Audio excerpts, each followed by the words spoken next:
Good afternoon, ladies and gentlemen, and welcome to Dungeon Mechanics, the next episode of Legends of Noia. I am your humble DM, FNH Paul, and I'm joined by my lovely adventurers. Say hello, lovely adventurers. Hello, lovely adventurers. Oh my goodness. So, oh my. Before we get into the game and before we actually start playing, let me pause the music real quick just so I can make sure this goes out very clearly to everybody. Right now, we are doing a giveaway for you to get your hands on your very own deck of spell cards from, let me double check it so I don't mess this up. The spellbook cards from Xanathar's Guide to Everything. Did I get that right? Did I get that right, Judge DM? Yeah. Okay. So in order to get entered into the giveaway, you have to be following the channel, be a member of the Discord, and be here at the end of the stream. And also be living in the US. Sorry, everybody, international. But shipping. It be a thing. It be a thing. But regardless, if you guys want to get your hands in there, !spell to get your name entered into the giveaway, and that'll be happening at the end of stream. So, following the channel, make sure you're being here, and be a member of the Discord, which you guys can get the link to by hitting !Discord in the chat. With all that being said, that we have all the fun pleasantries out of the way, who would like to try to give a recap?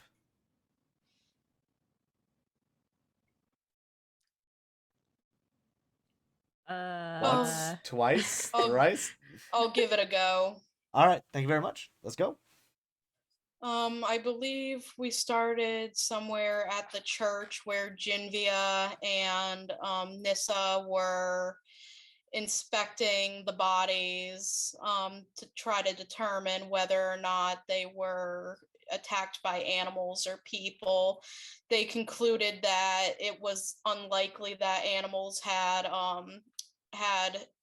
done that to the bodies, while Jinvia also almost started to destroy one of the bodies unintentionally. And they got out of there pretty quickly after that. Yep. So yeah, after Jinvia had been awoken from her slight misfortune in traveling from her home area, being helped by Samael, the kind of town cleric, if you will, town healer, holy man. Then presented you guys with the bodies. Through some very good rolls, you guys were able to find a little bit more than what the initial autopsy had discovered, which claimed to simply just be an animal attack. After attempting to go a little bit further, Jinvia once again almost destroyed the bodies, but it's fine. Everything is fine. And by destroy the bodies, we just mean like destroy a little bit more of the evidence that it was like cleaner cuts.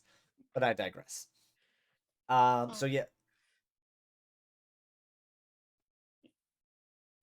Yeah, then as they were leaving, they ran into Bevromri and Felgrom, and they filled them in basically on what they found on the bodies. Then everybody ran into what's his name again? Jackson. The Baron's lieutenant, yep. Yeah, they ran into Jackson and his lovely group of men. Group of merry men. His group had a of merry men. lovely chat. Probably pissed him off a bit. He basically told them to get out of town before they headed to talk to Harbeck. And they talked to Harbeck about what they discovered from the bodies, made an agreement with him to go investigate. I believe he gave them 25 gold each up front, and sent them to his sister Amber to go find Shump the druid, half orc. Yep. So they went to Amber, had a chat with her. She gave Jinvia some gloves. She seemed very excited by the travelers slash adventurers. I'm very excited to meet them and talk with them. And they got Shump into their group, went on their way, and ended up coming across some wolves, which Jinvia managed to scare all of them away except for one. And between Felgrim and Nissa, the other wolf was taken out. Like Jinvia full on like Skyrim yelled at these wolves. Yep. Was just enough with just enough charisma in the intimidation factor to scare off these wolves, and then allowing only just one last wolf to go after Shump before it was quickly and easily dispatched by the healer of the party. Nissa, not one to fuck around. Not one to fuck around. And then yeah, through the night, they ended up settling down. They noticed that the wolf was a bit on the thin side, a little scrawny for its size. After collecting its pelt, kind of using, taking some of the meat that they could, they settled down for the night to rest. I believe Jinvia took the first watch, where through a very good perception check, noticed that in the quiet of the night, in this very sparsely, it's been very quiet, going up there, like wildlife had been kind of few and far between seen. Noticed a bird flying overhead. But yeah, with all that being said, let's get into it, shall we? So, you guys are all gathered around. Everyone starting to go through the night. Nothing crazy happens.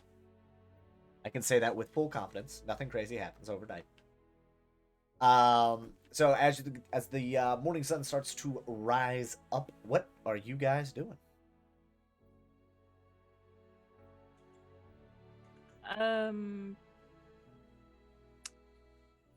Jinvia would probably wash up a bit near the river. Kind of wash the sleep out of her eyes before kind of walking on over and seeing what everyone else is up to.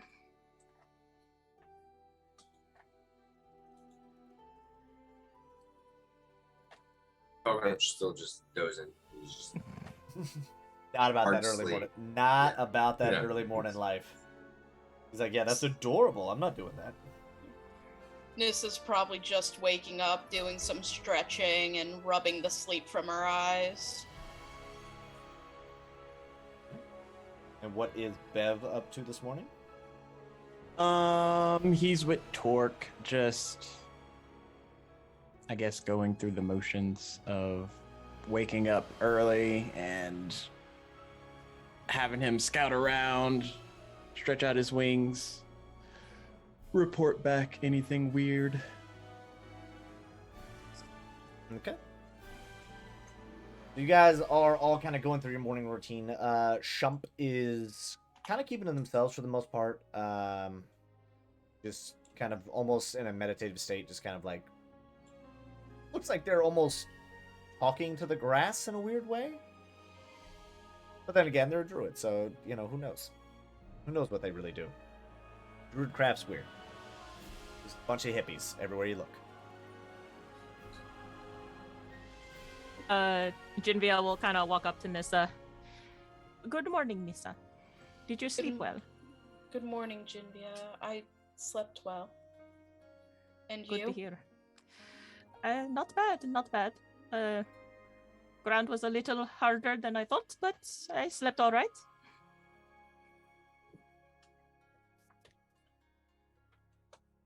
It is a bit harder to sleep on the ground than in a bed. So, as you guys are, once again, kind of starting to get up and move around a little bit, Shump stands up and then looks at... I'm trying to remember now who... So I know Bev and Felgrim, you guys are the two that speak Orc, right? Yes. Okay. Yes. So Bev is gonna get approached by Jump. So, are we gonna go? I don't- Yeah, we're just getting ready for, the morning. Do you eat normal food? I honestly don't know. Well, yeah, yeah, I still eat.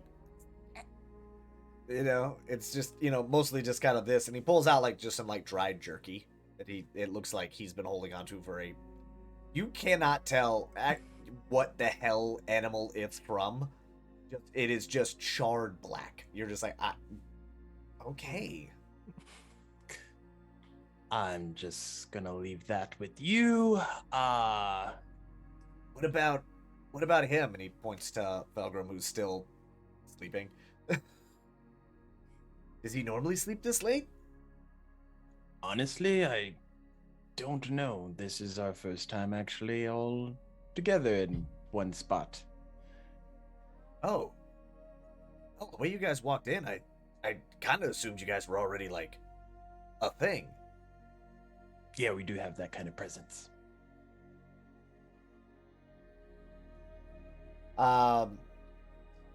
Jump looks over to Nissa and Jinvia, and there's kind of like holds up the jerky. Food? And this being nice will In common. take a- He's speaking in common, which is what he sounds like right there is what you guys are hearing, by the way.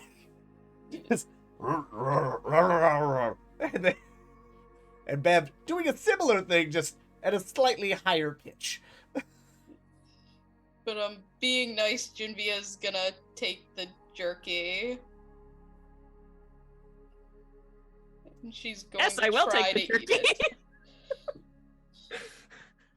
I'm about to get fucked up this early in the morning. Okay. Yeah, go ahead and give me a Constitution saving roll. I'm kidding.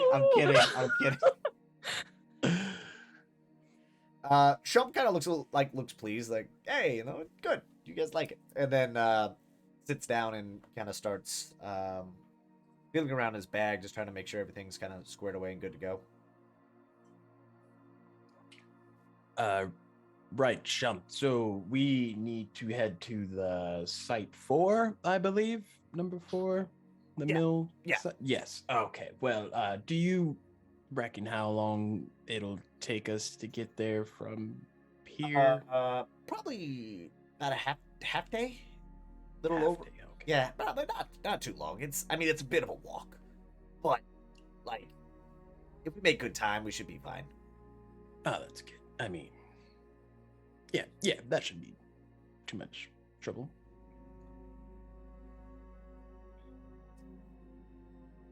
Kind of trying to remember now, because one of you guys grabbed the map, correct?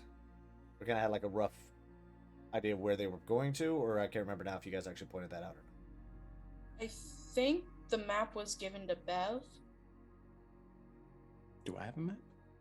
I could have sworn a map was given. Yeah, I could have sworn that Harbeck gave Bev a map. Yeah, because I think he wanted you to go with Shump, because Shump actually knew the way, but I want to say he gave a map, but I might be mistaken. Shump was the map. I think that might have been the other thing. Shump might have been the map. I can't remember. I think Shump was the map. Yeah, I think we went with Shump because he knew the way. Okay, all right. That I could see me doing that. Redcon, totally meant for that to be a thing. I mean, I think I totally remember Harbeck having a map. Yeah. I just don't think I took his map. Okay. So you guys were all kind of tidying up, kind of clearing up camp. Yeah, Shump kind of gives you a ballpark idea. It's going to be about half day's travel on foot, if everything goes smoothly. So let's go with a marching order. Who's going where in this conga line? Has anyone woken up Felgrim yet? No, not yet. That's the other thing, yeah. You guys, so like Shump is like fully packed up, ready to go. Like the sun is kind of just above the trees at this point. Like it's like if you were to put a time on it, it's probably about good 8, 9 o'clock in the morning. While Yeah. Felgrim's asleep, Bev will speak to Shump, be like, these guys all listen to me. Don't worry about how they respond to me or anything like that. It's all in good fun. Oh, okay, cool. You wanna, I guess, get them ready to go, or? Oh yeah, he just go over to Felgrim and just like kick him. Hey, you up there, bud? Oh, what the hell? I'm just meditating. Leave me alone. Meditating? Who meditates on their belly? Meditate however I damn please. Well, beautiful, bright-eyed and bushy-tailed. You ready to get going? Oh, if we must. Looks over to Shump. Totally. Totally. I'm ready to go. Doc. Yeah. Torque, surveillance, please.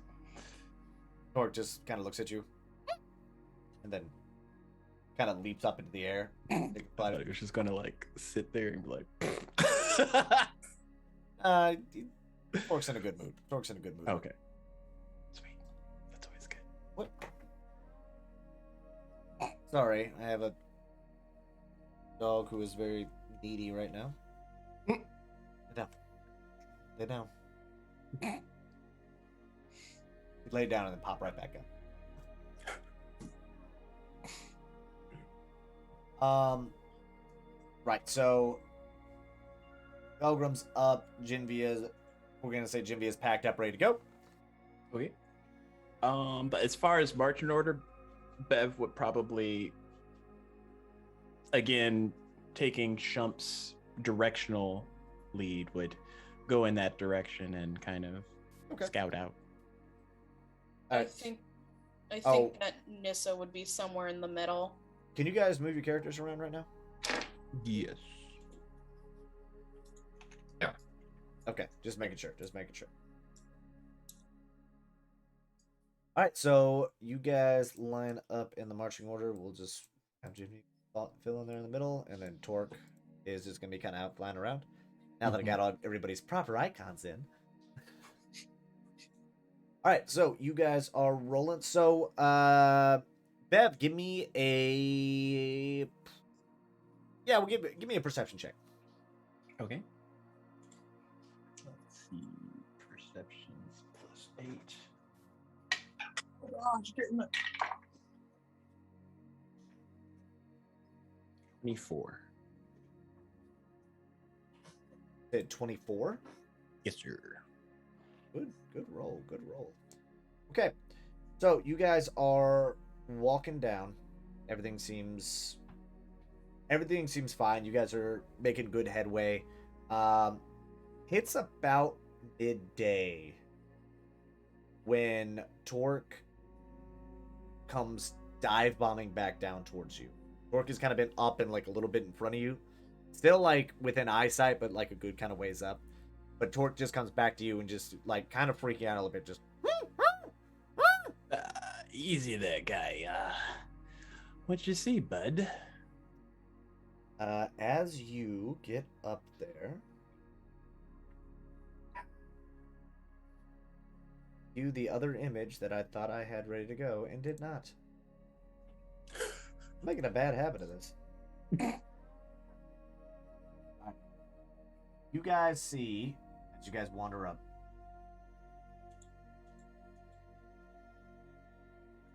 the bodies laying just by the river.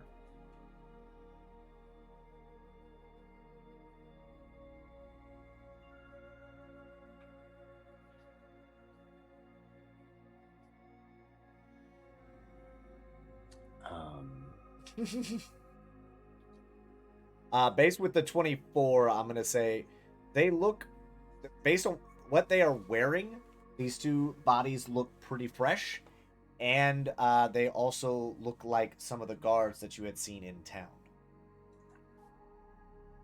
Like some of the Cat Squad guards, like the McGee, the Yeah, ones like- under like Jackson's some- rule. Yeah, like Jackson's men. Okay. I guess Bev will try and go over and inspect Okay. the bodies, see how fresh. And Nissa will help. Okay. So give me an investigation check with advantage. Oh gosh, I'm not good at this. Okay, here we go. So 14. 14. You see that these men, as they're based on kind of how they're laying, you can tell they were attacked by something, not someone.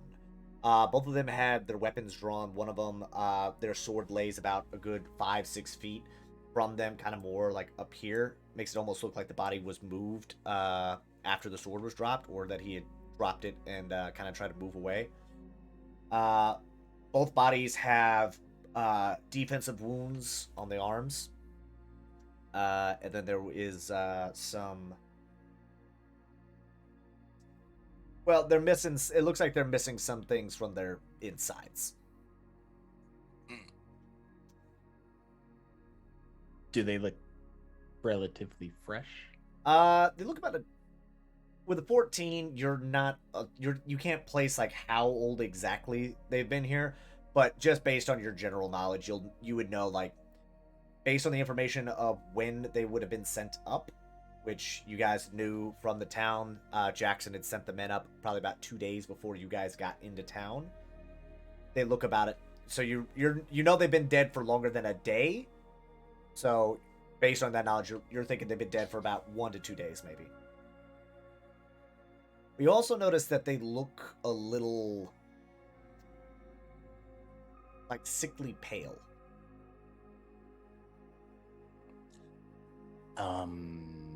Nissa, the ones that you saw back at the church, I believe you and Genvia inspected it. Yes.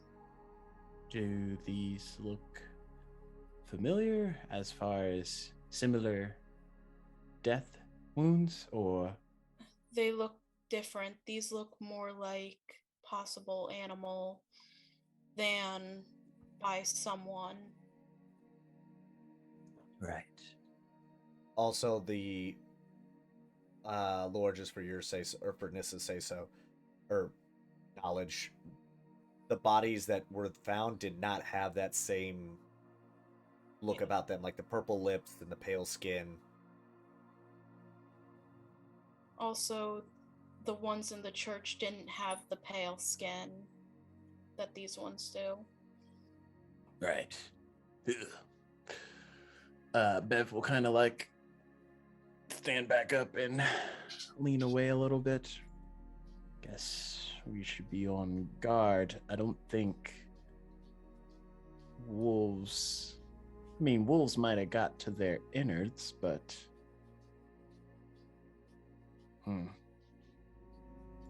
The paleness kind of sets me at unease.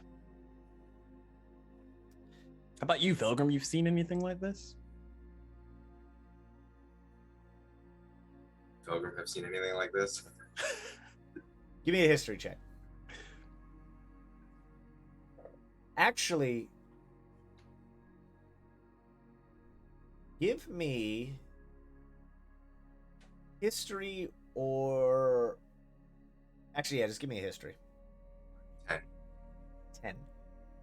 I mean, you've seen dead bodies before, but as far as, like, it being pale, you would think maybe cold, but the bodies don't appear to have any ice or frost on them. Oh, certainly seen dead bodies before. I don't know about being pale. Maybe they're cold when they died. What would I roll to see if Nissa would be able to figure out anything more? You can either give me a medicine or arcana check, whichever one's higher. Okay.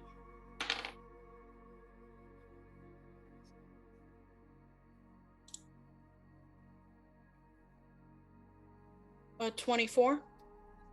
And was that medicine or arcana? That was medicine. Medicine. Okay. You looking over the bodies, you are noticing. Oh, I forgot they double up. As you were looking over the bodies, you, after kind of getting a little bit deeper of a look, with the mention of like frost, you're like, well, that doesn't make sense. It's still summertime, shouldn't be that cold. You notice that around the wounds is a weird discoloration. It almost looks like it's like a dark, like black. It looks like it's almost like it was 24 in medicine. Like, how much info do I give with the 24 in medicine? You notice that the wounds seem like there's some sort of magic with it. They still look animalistic in nature as far as the way the wounds are. Just like the jaggedness and the roughness of it. You can tell that it's definitely not made from like a sword, spear, arrow, something like that. But it appears there was some sort of magic with it.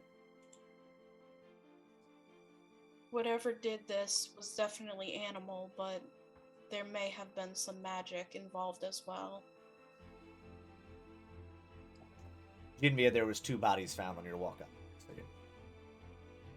Which actually, Jinvia, give me a perception check. Ooh. You sure? Yep. You sure you want Yep. perception? All the you other sure everybody, not, like everybody else, athletics or everybody was kind of looking at the bodies, and you and Shump were kind of like standing back, just kind of looking around. unnatural 20. Dirty 20, and you were worried.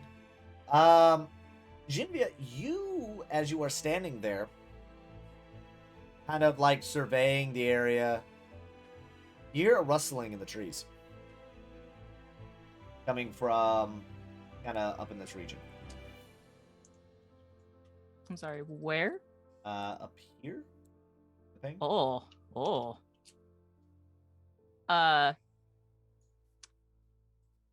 So does it seem like wind pushing through the trees, or is it literally something like No, like you're hearing like twigs breaking. Sounds like base with a dirty 20, it sounds like twigs breaking underfoot. Okay, so it's on the ground. Got it. Yeah. Jinvia is going to kind of stay close to Shump and kind of call out to the others. Nissa, Bev, Valgrim. And she kind of like points to the area where she heard the noise. I thought I heard something over there. As you gesture to that area, 2 men stand up. Both have bows drawn, aimed at you guys. Okay. What are you doing there with the bodies? Come across them, as you can see. They've been dead for a while. Uh-huh. Why don't you put your hands up where I can see them? Sure. Who are you exactly? Don't you worry about who I am. I should worry. Oh, really? I mean, you could be the ones responsible for these guys. So, the one who's been talking is this guy kind of up front here. Buddy kind of chimes in, kind of stepping a little bit further out to the side, keeping a bow on Jinvia. Uh-huh. Yeah. Right. Try to blame somebody else for your murders, huh? Step forward. Jinvia's like, look, we had nothing to do with this. We are just simple travelers. Everybody give me a perception check real quick. 11. 19. Oh. 15. 15? Oh, 6. 6. Okay. Man, this was a DC of 10. So, I'm the only one who doesn't quite pick up on it. Everybody else can tell that these guys are dressed very... You can tell based on the bows being like the bows they have look very worn, they look very very handmade, and based on their clothing, they look like they're hunters. They don't look like necessarily like well-trained hunters, more of like just kind of two guys out on a hunt. Look, we mean you no harm. Please put the bows down, and we can talk a little more civilly. Civilly, huh? That's real rich, huh? You with that axe? That axe is civil. Well, no, I mean I do use it to defend myself. But I assure you, I do not mean you any harm. Yeah, you guys are what to talk. You're just pointing bows at us, random strangers you just met. Well, I mean, you were random strangers we found huddled over two dead bodies, looting them. We weren't Yeah. looting them, we were We weren't investigating them. Looting.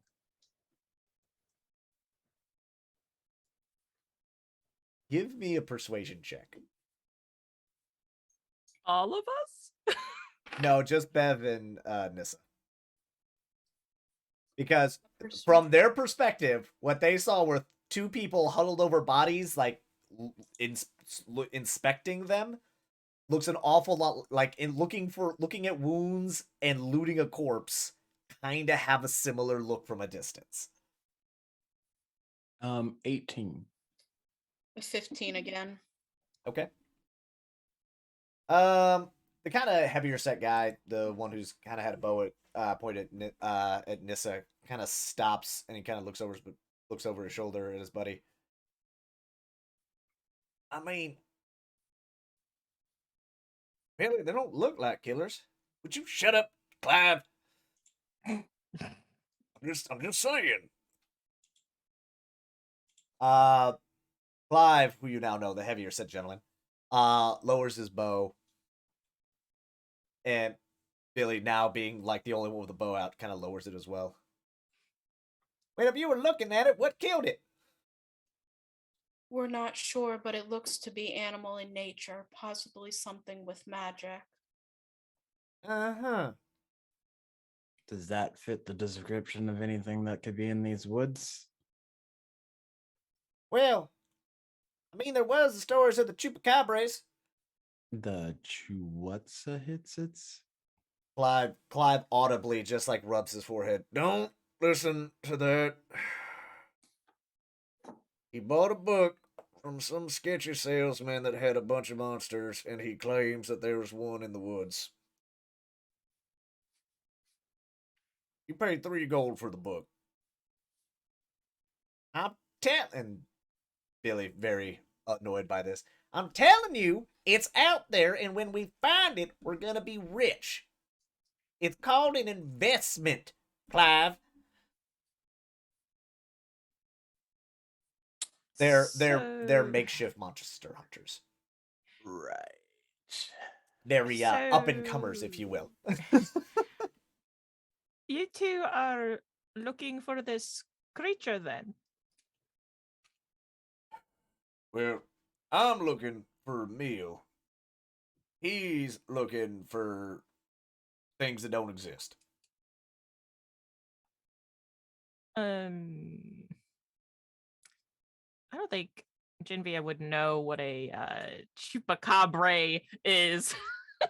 That's because they don't exist. Like you actually no. Give me a history check. Give me a history check, or nature check, whichever's higher. They're both -1, so yeah, that's a 2. 2. You believe them. You believe that this monster's out there. You believe that there is a monster. So she kind of like looks at them in like amazement, like, what was this creature called again?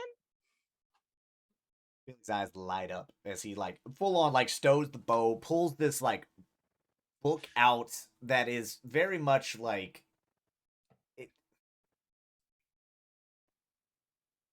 As he approaches, you can tell that this thing is made out of like just the cheapest possible material. and he like opens it up and he like points at a very crudely drawn monster that could be 7 or 8 different monsters that all just kind of look mashed together. It looks like a kid who's like drawing something, and it's like, got like the head of a wolf and the arms of a tiger and the tail of a dragon, and it's just like this mishmash of like monsters and creatures. Like right here, it's a chupacabra. A chupacabra? Yeah, chupacabra right here. See, normally seen at night, they like eating goats and children. Well, it's a good thing we're not children. We don't have to worry about that. And you can only kill them with the wood from a sacred oak. Now, I don't really know what makes the oak sacred, but I think if I dip my arrows in holy water, and I think that makes it sacred now. But That does make sense, yes. But I'm also not 100% sure they're oak. Oh, well then. Bev, please give me a history or a nature check. Oh my gosh. Being somebody who is a 21. hunter. Bev, you know for a fact these dudes are fucking ridiculous. You actually know the author of that book. Is Bev the author of that book? No, was that nature? Was that nature or history? Sorry, let me double check. That was nature. That was a nature. So you know that based on kind of what he's describing, and like we'll say you guys have kind of now started to gather around, over here, that like based on that look, you're like that's nothing. That's like somebody just started putting things together. Like you would need a wizard to make that, and even then, that wizard would have to be drunk. Like even Shump. Shump don't know shit. Shump is confused. Shump is just like looking at this guy like, what the hell? Yeah, see, but with that, you know that's you. Okay, let me rephrase this. Bev, you know that this monster doesn't exist, or like based on everything you're looking at, you're like in your experience of being in the woods and being like growing up, kind of in this general region, there is nothing at all that matches that description. And you have an idea of the person who is selling those, because you know that there is a con man who does that, who goes around to like small towns and sells them on this like monster hunter's guide on how to get rich while being like a folk hero. You may or may not have been tempted in the past to buy one before your adoptive parents, told you to knock that off. 3 gold, you better. 3 gold. That was exactly it. You were like, I need 3 gold. And they were like, for what? But yeah, like Jinvia's listening to Clive like, I've never heard of a creature like this before. Please tell me a little more. Like she pulls out like this journal and she's just like writing down what this guy's saying about this creature. Oh yeah. Give me okay. Give me a performance check. Oh no! Don't make me draw this. I'm gonna see how good Jinvia's sketch of a bad sketch is. Okay, that's not bad. A 15. 15.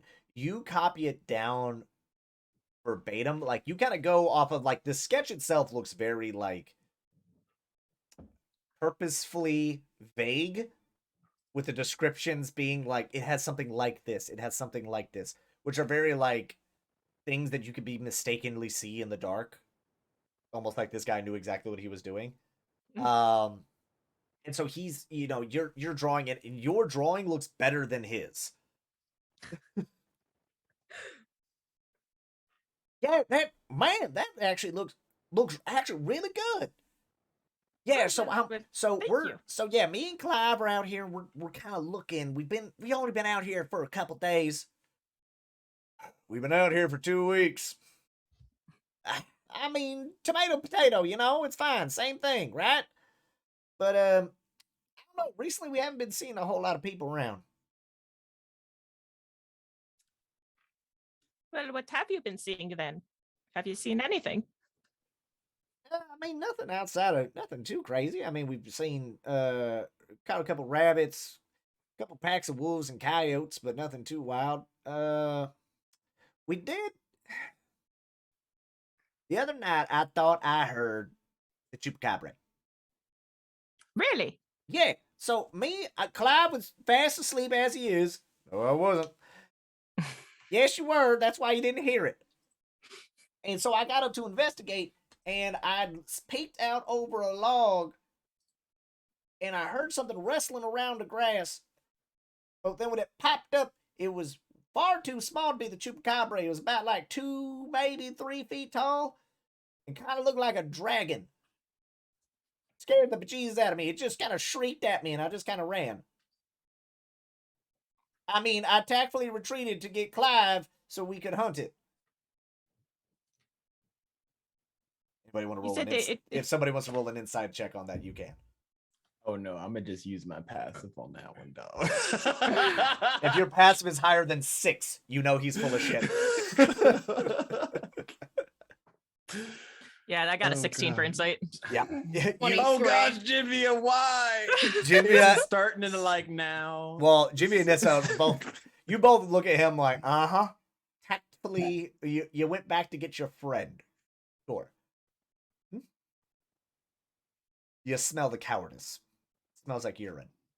Felgrim at this point is not just Bev, can we just give this guy some meat from the wolf and let them be on their way? He just wanted a meal, is what he said. Well, that is what Clive said. Billy Bob is very much invested in this. Yeah, I was able to get 2 rations last night on some wolves. You actually took down the wolves? Yeah, they were easy. I mean, Jinvia here took care of most of them, but wait, she just whole pack? Oh, yeah, she just like yelled at them, and they. Yeah, they're a bunch of cowards. I don't know what you're so worried about. Yeah, there was one persistent one though, so we had to teach him a lesson. Yeah, you didn't make it very far. I mean, I'm not normally one to pick on a 6, 7 deep wolf pack, but we did find something odd about him though. They, the wolf that we did kill was kind of scrawny, a little bit on the lenient side of the. Yeah, we've been noticing some weird kind of dead patches out in the forest. Our guide here, and Felgrim points over to Shump. Shump this whole time has been like gripping his staff, like ready to like just druid some shit. Because last time he wasn't paying attention, he got bit by a wolf. So like now he's still like, kind of just like So our guide here, he says they don't usually come down this far in this time of the year. So I don't know what's going on. See, I told you the Chupacabra is making them go down south because they're trying to outrun him. So you think the Chupacabra is the one who make the wolves come down this way? That's the only thing that makes sense to me. Great. It could literally be a whole number of other reasons.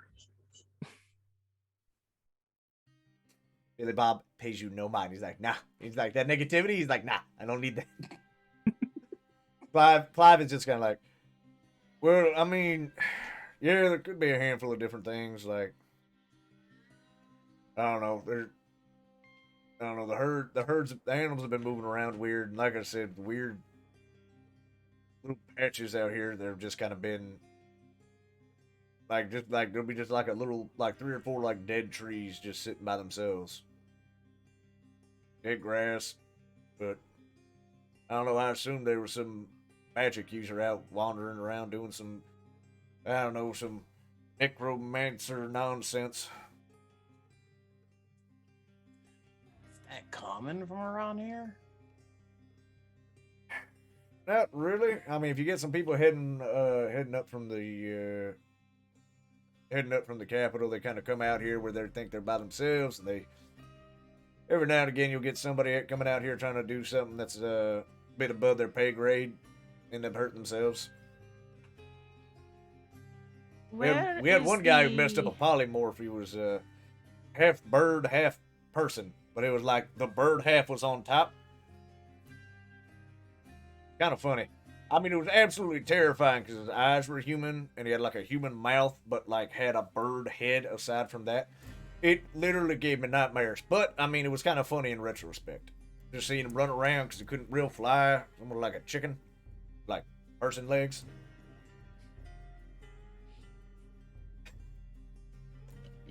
Falcon just ignores all that, looks over to Shump and speaks in Orc. So Shump, does these dead patches he's speaking of, does that ring a bell to you? Do you know what that's about? Looks very concerned. But he's I've never, not that I've seen, like there hasn't been any that I mean, at least not that I've not in any of the sites that I've been to, at least. I mostly like focus on growing. I haven't noticed any like weird dead zones. When he looks back at Bob, or no, Clive. No, Clive, where exactly were these dead zones at? You said you found. Well, they were. Yes, that's what I would like to know. Well, they were kind of more up on the mountainside. Like I said, I'm not sure. Like it might have been, could just been like fire or something. Are they towards a mill? A mill site? The what? Oh, lumberyard. Well, not towards the town. There were some up that way. They kind of went like they started to head more towards S1E3. S1E3, as you guys would know, is the like next county over. Well, it seems like we should probably detour some, maybe investigate these dead zones. Maybe they have something going on with what we're looking into. Do you think they could be connected? Well, I mean, it's possible. The dead guys in the church weren't killed by animals, killed by people, right? And he looks over at Nissa and Jinvia. And then these things were killed, looks like by an animal, but also magic. So, well, I don't know. And that guy said he saw a baby dragon thing, not a Chupacabra, because that's just dumb. So who knows, man? Maybe someone's controlling the baby dragon. Killed those things, but for some reason it had to kill the other guys, the church itself. I don't know. Okay, so you said those scorch areas were up in the mountains, and we're trying to head to Site 4. Yeah. You think we might come across any of these, or keep an eye out for them?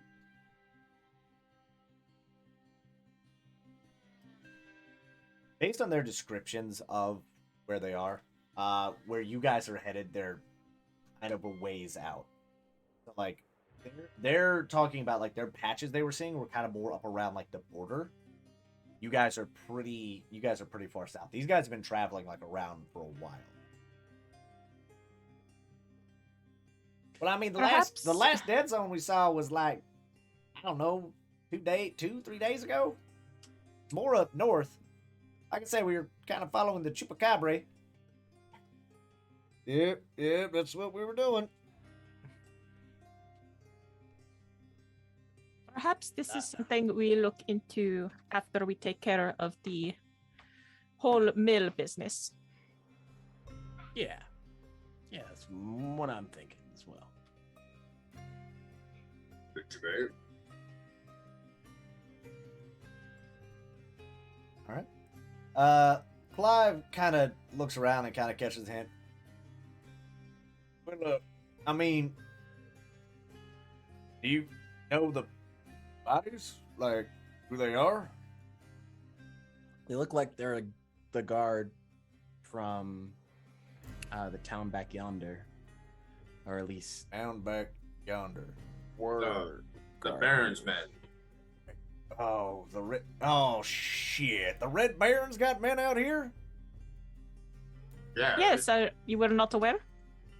Well, I know he kind of took over, but I didn't know he was like already spreading his agenda. agenda. Yeah, they, you know how them tieflings are. Actually, no, I think don't. do. No. Oh, they got some stick up their backside because I guess the elves and the humans treated him poorly, so now he's seeking retribution by killing humans left and right. I don't think that's a very good way of handling things, but Yeah, that's why. That's why he's the Red Baron. Not only because he's a tiefling, he's just bloody. oh dear. Kind of keeps a mental note.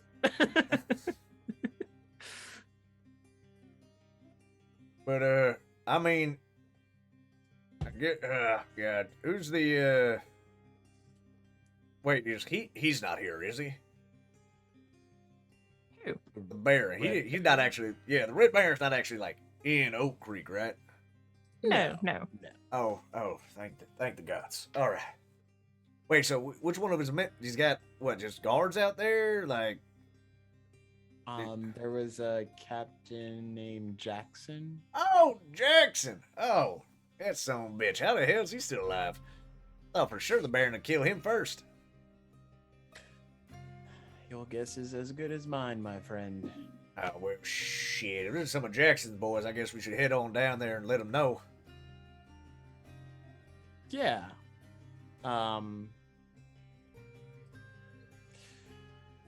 Maybe just tell them they got attacked by some animal? Yeah, we can do that. I'm sorry. Do you want us to tell them that y'all found him? No, that's fine. We barely just came across Jinvia them. looks at Bev. Well, why not? We were the ones who found them. We don't even know who they are. We wouldn't have any information about it. Perhaps. The other Bob kind of like stands on his toes, like looking over there, and he's like, I mean, they do look like him a little bit, like, or at least look like his, some of the guards. I mean, if y'all don't want to take credit for finding them, that's fine. I sure as will. Clive just kind of gives him a look like, you son of a bitch. I mean, we will let them know that y'all found the bodies, or that the bodies were found by a lovely band of adventurers who are not trying to loot the corpses. That sounds about right. Yeah, just leave out the looting part. Usually makes anyone look a bit suspect. All right. That's fine. Oh, but if you do see the Chupacabra, just please bring it back with you. I know it's like 12 feet tall, but like No. at least 12 feet tall. well, I mean, of course, the book says 12 to 8 feet. It's like long. It's like once again, the body is drawn very weird, like very tiny feet. Like I said, a child drew this thing, so it's got like really like think of like a wiener dog, but like with long ass legs. Like that's kind of what this thing looks like. It's just a very odd mishmash of things. Jinvia takes I takes cannot note of wait the, for somebody to she draw. takes note of how big this thing is in her journal. Jinvia's monster hunting guide to Noia. Book of lies. And it's outer nose. All right, that's the end of the show. We're gonna wrap up here. No, it did not come out of my nose this time. Almost. I stopped Almost. it. This is why I'm not allowed to DM. Why I'm not allowed to DM. Paul, if you make me spit my soda on my keyboard, I swear to all the gods. All the gods. All the gods everywhere. Okay. All right. So with that, Billy Bob and Clive depart. They kind of gave a little wave, and then they just kind of take the bows back out, and then kind of just start kind of heading down the riverbank. It was nice to meet you. Yeah, nice meeting you too. Glad I didn't shoot you. I'm glad too. They seemed very nice. And with that, they are gone. Genvia, you didn't believe the horse shite that was coming out of that guy's mouth, did you? You mean of the Chupacabra? Yes. Well, why wouldn't I? It sounds like a very formidable creature. It's not a real thing. How do you know? Let's just say when old Bev was a little bit smaller, he almost fell a victim to the same legend lore. What do you mean? Let's just say there's a series of books similar to that out there that basically gets gold from gullible travelers and will give you a book that you can't really use, but take your money in the process.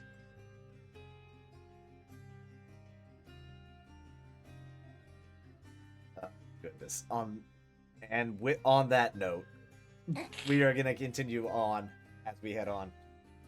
We are going to take a quick moment to remind everybody that right now we do have a giveaway going on. If you want to get entered in, you must be following the channel, be a member of the Discord, and be here at the end of stream. All you got to do is an ! Spell in the chat, and it can enter you in for a copy of spell cards from, and I pulled it, I don't know why I pulled it away.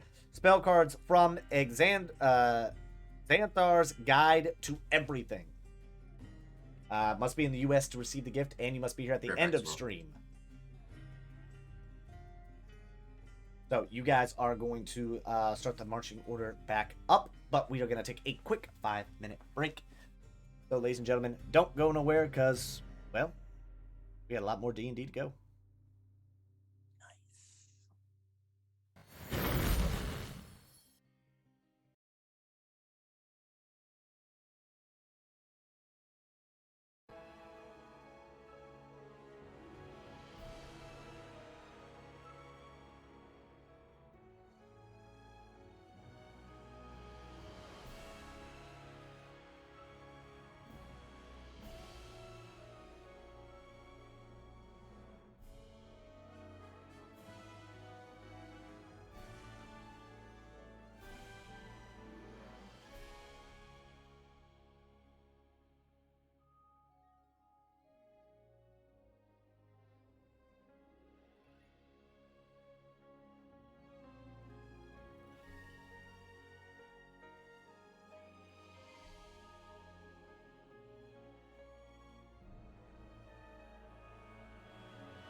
And welcome back, everybody. Hope you guys got your drinks. Hope everybody is ready to go because we are moving on. So you guys continue to progress down the path. Everything seems to be going well, nothing too crazy. And then you guys end up. Oh, that's an old. Whoop. There it goes. There it pops up. And you guys then come up to the lumberyard in question. Don't forget to move us with the red tab to the map. Ah, yes. Whoop. Of course. That way you guys can see. Obviously, I would never forget that. Except when I totally forgot that. If...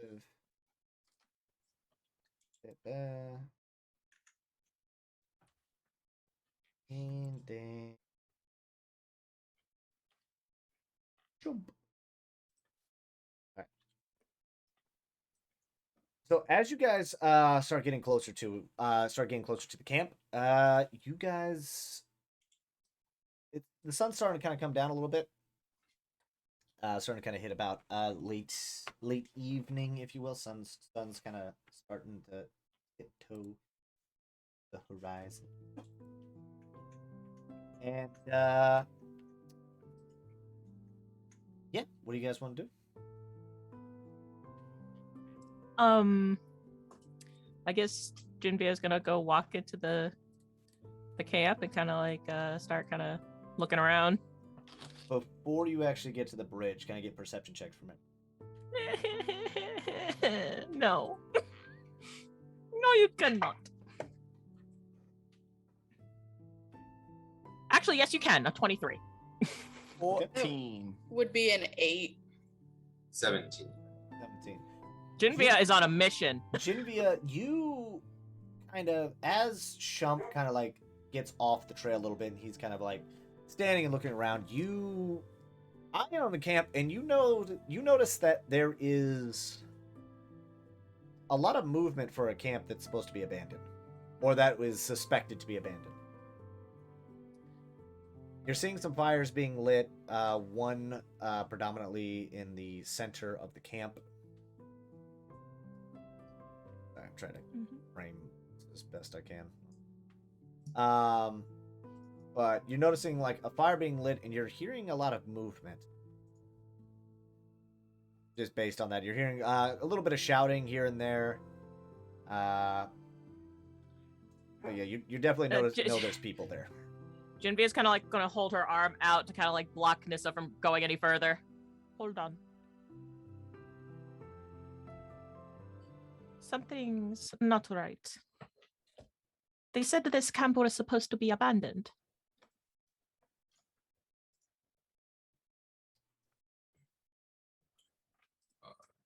Would Felgrim notice all this too? What did you roll? 17. 17? Yeah, you pick up on it as well. So Felgrim walks up. Felgrim, to you it almost sounds like a party. Right. Well, it sounds like a party's going on. Maybe it's not. Maybe it was abandoned and some people found it and said, let's go. So let's go. Are you sure that's a good decision? Yeah, absolutely. And he just starts walking right through the bridge, across the bridge. Trump. Okay. As you get across the bridge,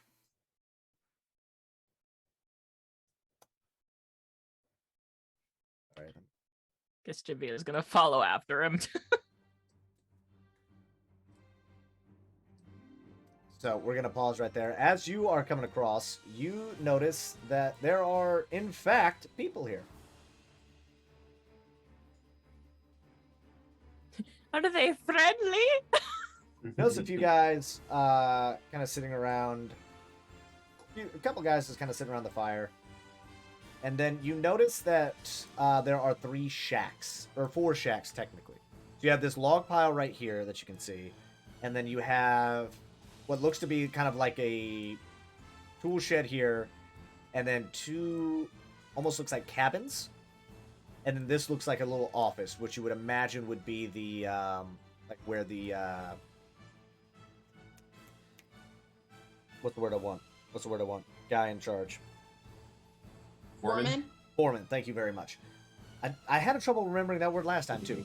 Essentially where the foreman would be.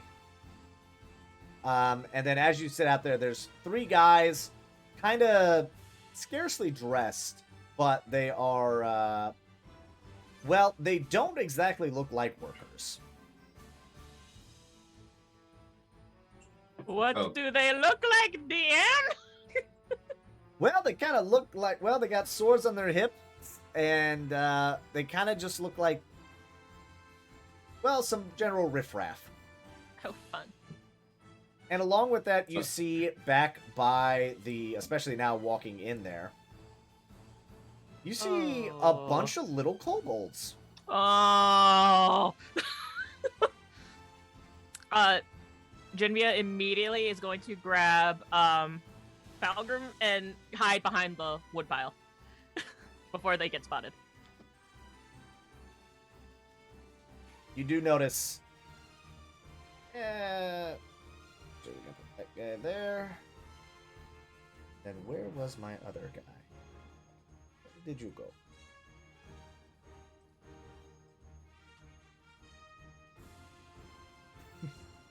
So, while you figure that out, Virginia pulls him aside. And like, what the hell, Virginia? We're just gonna go party. I don't think this is a party. I will Kind of says in a lower hush tone. I will need a stealth check by you guys, by the way. Okay. What happens when you freak Nat out? 20 for Nat 22. 20! For 26. Yeah.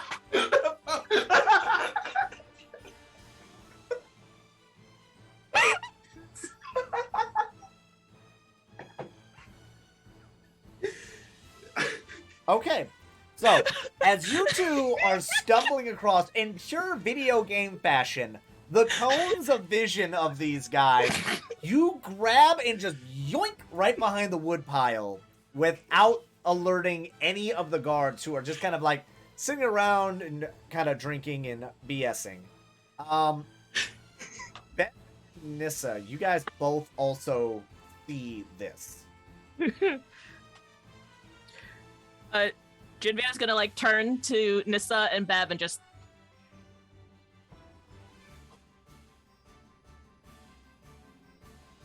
look back to Felgrim. I don't think they're friendly. Oh. Well, they don't have to be friendly at a party. Let me rephrase. I don't think they're going to be friendly to us if we just go into their camp. Well, why not? You ever heard of a bar fight? You have to be friendly at a party. A bar fight? Yeah, you go in a bar or like in tavern, you know, and people start duking it out with each other because they're all drunk. That's a good time. Oh, a trufen is what you're trying to say. Yeah. Jinvia, you rolled a 24, correct? A 22 for stealth. 22. Well, no. For what was your perception check? Oh, You rolled like above a 20, right? yeah, I think so. Okay. From where you are on this log pile, which is kind of like in a pyramid shape, you kind of peek over the top to double check to make sure nobody noticed you. And you see over at the cabins that the doors to the cabins are essentially blocked. Like they're trying to keep something inside. I kind of nudge Felgrim. Felgrim, do you see the cabins? She kind of says in like a hushed whisper. Yeah, I do. Does it look like they're trying to keep something in there? That's the feeling I'm getting. You think that'd be good for us or bad for us? I honestly couldn't tell you. Thorn's gonna peek again, and can he tell if there's anyone actually like guarding that cabin to see if like they're guarding it to keep it out or people out? So you see, that's kind of where the kobolds are sitting. So the kobolds seem to be kind of like at the doors. The men are kind of looking. They're very much looking at the bridge, which is what is so surprising that you managed to get around that, even though so haphazardly walking across. The light of the bridge is, because like I said, it's starting to get dark. So like they're barely able to kind of see halfway over the bridge, which is why Nissa and Bev are where they want to find. But it looks like the kobolds are there to. They're on guard, it looks like. Well, it looks like the kobolds are guarding it. Tough to say how, whether to keep it in or out. Okay, so while you two, we're gonna take a quick pause on you guys. What is Bev and Nissa doing at this moment?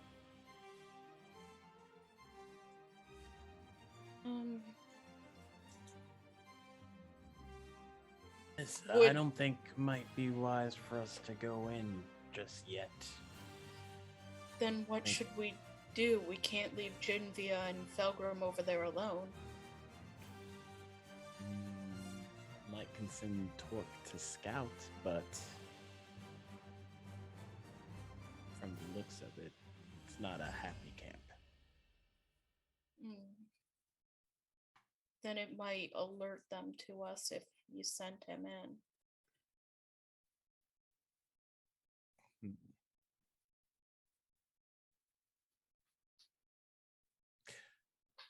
You guys just hanging back, or Bev will talk to Torque and try and see if he can get the monkey to fly off kind of like away from camp and maybe start some produce flames here and there to get some of the attention of the they might send some people out to go investigate, which will make it easier to. Okay. All right, so we're gonna do a few rolls on this one for this, because I like the idea. So let me just make sure I'm understanding. So you want Torque to kind of go a little ways off and just light something on fire to try to get their attention, correct? Yeah, like smoke plumes type fire. So I am going to, I believe for the Torque's magic, I believe we said I was going to roll and you were going to guess high, low, even, or odd. Yeah, whichever one of you. Okay. So you're telling Torque this. Torque is, and then flies off. He goes about, let's say about 60 feet, right? Not too far out of range, but like 60 to 90 feet, just kind of like trying to get their attention, right? Or actually, we'll say a little bit further. He takes off and he's flying away there. Gets a pretty good distance away, and then tries to light off a produce flame. All right, give me a high or low. High is anything above 10, right? 11 and up is high, 10 and below is low. High.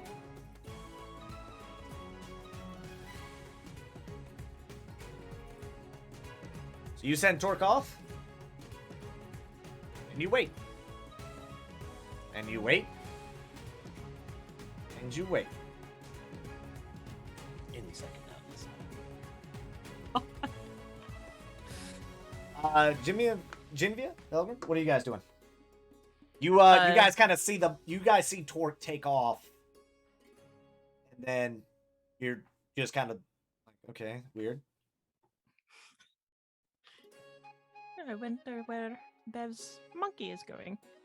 Regardless, Felgrim, what do you think we should do in this situation? Because if they're hostile, we're outnumbered. Yeah. Plus, we know what the hell's in that cabin.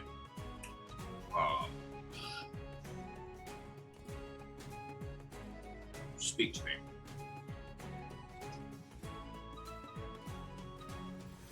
Kill them. You're naughty whackers, boss. You've been on TikTok the last like week. You've seen that shit to death. Well, I was gonna say we can roll to see what the bottle tells you. yeah, that sounds good to me. Okay, so how do we want to do this? Okay, so Tower. oh, it's a tower roll, Tower. sports fans. Ladies and gentlemen, if you are new to the Legends of Noia, we have what we call here the tower camp, the Tower of Indecision. I don't know what exactly we're gonna call it full on, but I think the Tower of Terror is what we're calling it as of right now. So we're gonna roll. You know, we'll use one of the big beefy boys. Use big beefy boy here. So we are gonna roll for this. So now, what options do you think the bottle would be telling you right now for Felgrim? I would say you do like three options, like they either retreat to the others, kill them, or just see if they want to party. Okay, so you're or like a negotiation type. Okay. Type. all right. So how's this? We have drop back to Bev and Nissa, waltz right in, sneak around to the cabin. Okay, yeah, that works. Okay. So let's go with. We'll go with the D12. Just because that's easier to break up into 3. So 1 through 4, 5 through 8, and then 9 through 12. That's an even split, right? My brain's not. Wait, yeah. Yeah. 1, 2, 3, 4, 5, 6, 7, 8. Yeah. Yeah. All right. So lowest. Low side, retreat. Middle, charge in. High side, sneak around. See what the tower has to say. It's a 10. So as you talk to the bottle is, you hear this soft whisper inside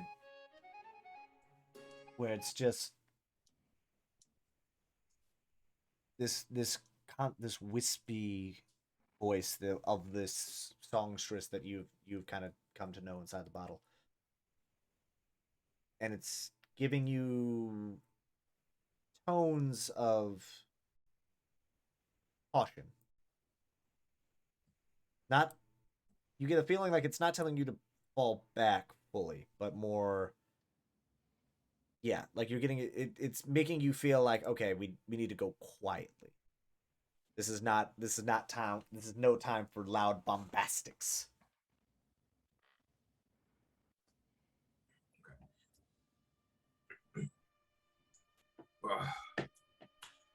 She says we should be careful, so go quietly. So we should sneak around. Maybe see if we can get to that cabin, see what they got inside there. If they could help us or hurt us. All right.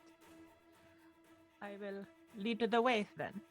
She kind of pulls out her hand axe, or her great axe, and kind of gets ready to kind of move quietly. Okay.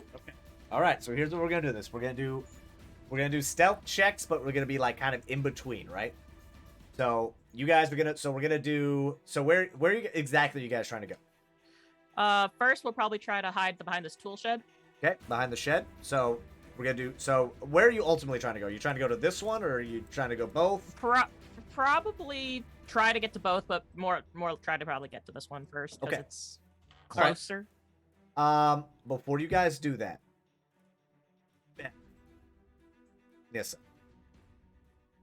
you guys Bev, you talked to Torque and you sent Torque off. And you are still waiting on that fire to start. You are still waiting.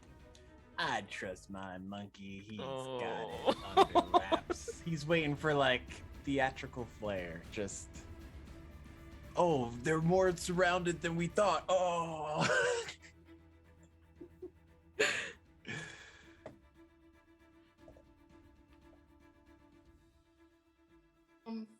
Are you sure that your monkey is going to do what you asked of it? Yeah, sure. I mean, you might want to get ready just in case he doesn't, and they'll look back. Shump, maybe hide somewhere. Shump is nodding profusely, and they're starting to fall back. Like they're gone. Like they were kind of standing a pretty far back from everybody else as soon as you guys started talking about like there being people there that didn't look friendly. They immediately were like, oh shit, oh shit, oh shit, oh shit, oh shit. So like as soon as you gave the go word that it was okay to run, they're gone. Nissa, are you familiar with the term divide and conquer? I think so.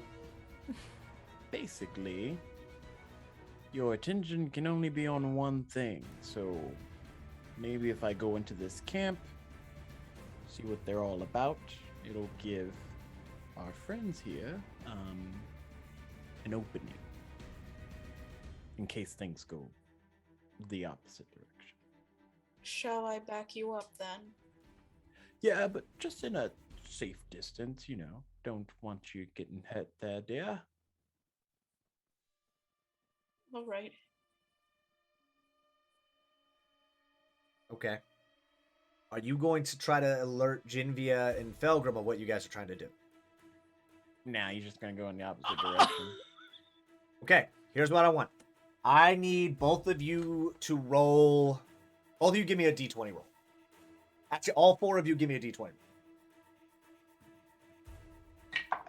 16. 5. 17. 15. So with you said 17's the high. Well, with Felgrim rolling the highest out of this, Team Sneaky Sneaky is going to be going first here. So here's what we'll do.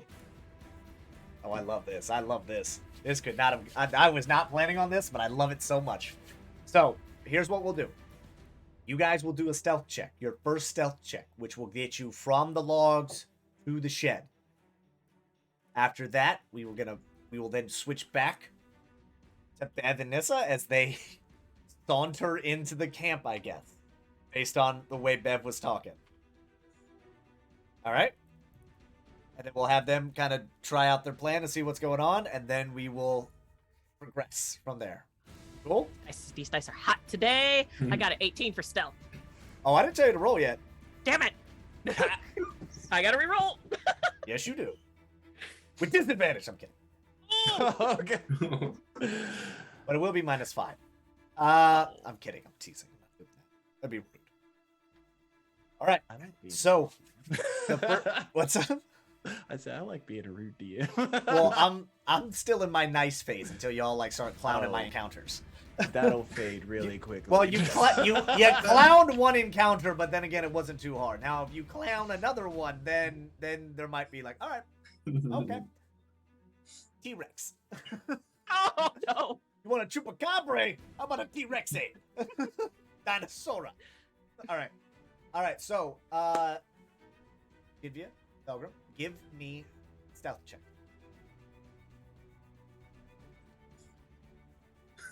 Oh dear, that's a 10.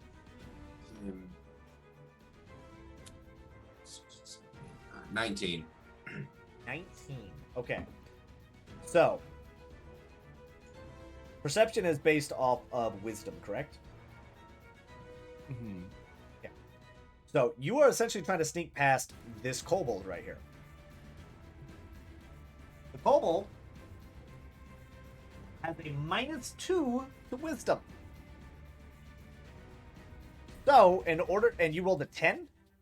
Mm-hmm. So anything below a 12, you guys managed to sneak past. 12 and up. Kobold sees you. Who's ready for another tower roll? Let's go. All right. Fulgrim, I apologize in advance.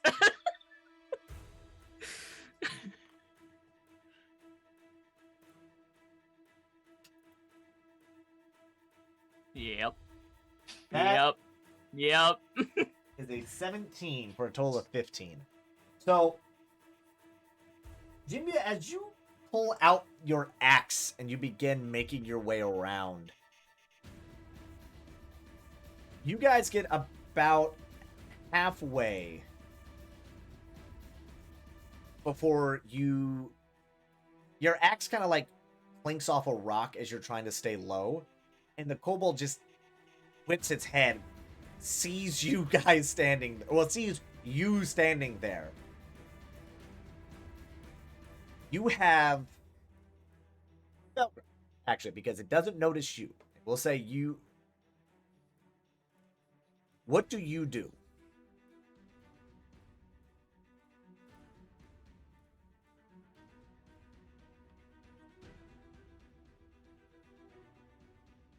This is essentially a surprise round. Are you going to try? There's a few different things you could try to do, but it notices, hasn't said anything, hasn't done anything yet, but it's looking directly at Jinvia. Mm-hmm.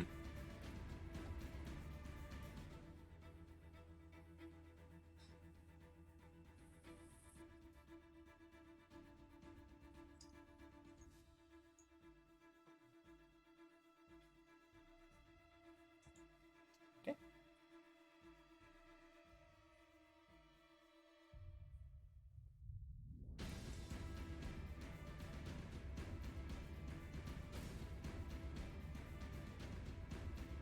Ogrum? I don't know. I guess I will shoot a dart at it since it does not notice me, and hope that I can at least kill it or pacify it. Some way, I don't know. You were going to take a shot with your dart, okay? Yeah. So give me an attack roll with advantage, because it doesn't see you.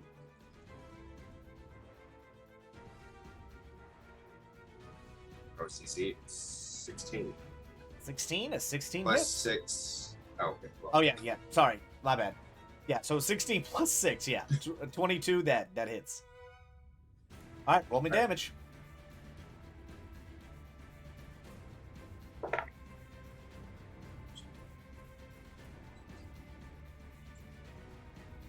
Six.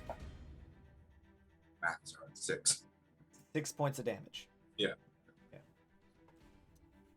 So you guys are moving. And you guys are moving, you're moving. Jinvia, it looks, sees you. Without a second's hesitation, you whip your dart out.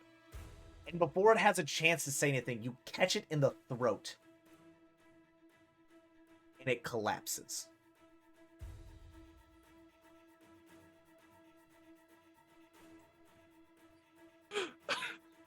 Well, might as well just keep going.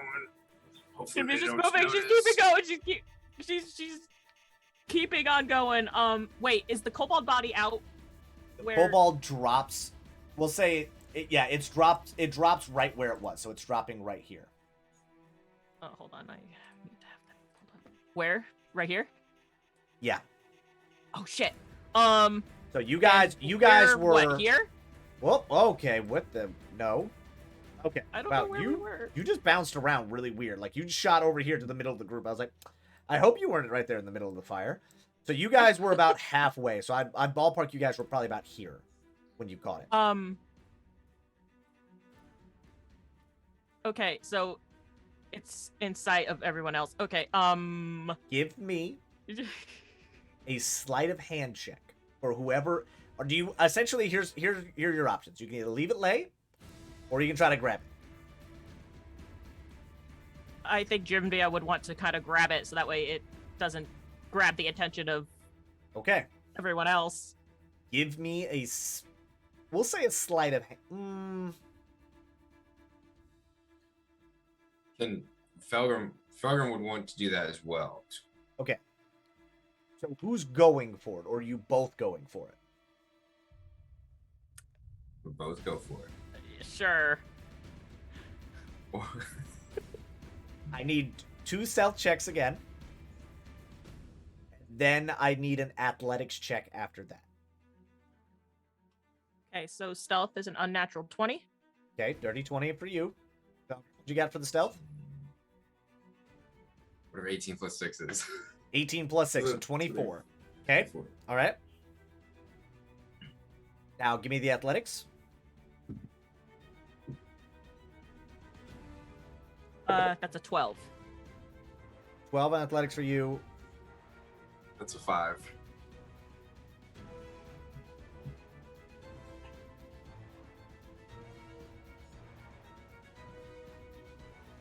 You have a bandit and a kobold standing near you guys.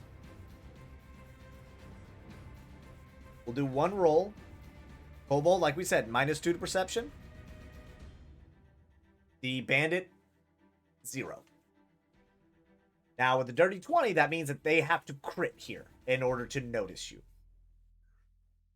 Jinvia, if they do not notice, your 12 beats the DC 10. Bear in mind, they're kobolds. They're small as shit. Like, these are tiny things, or small things. So, like, they don't weigh much. So you scoop it up pretty easily. But let's see if they notice you. I should probably turn the tower cam on for this. Tower cam's getting some work today. I like this. At least, I do. That is an 18. With that, or 16, sorry, that's a 16. So with that 16, you both manage to run out there. Felgrim, you originally like run up there because you threw the dart and you chased that dart. So you guys are booking it out there, and as you kind of run up, you try to like do a quick like scoop and score, like just like literally a football move. Mm-hmm. You manage to kind of like grab the foot and drag it a little bit, but not enough to like, but you're running so quickly trying to get back around to like this side of the cabin that you just kind of like, you get the foot up, but you don't actually get a hold of it. Jinvia, you manage like, as the thing's foot is going back down, you snatch it by the ankle and just manage to just essentially yeet this thing over here in the corner as you guys round the bend. Successfully managing to kill that kobold and get out of the way in time.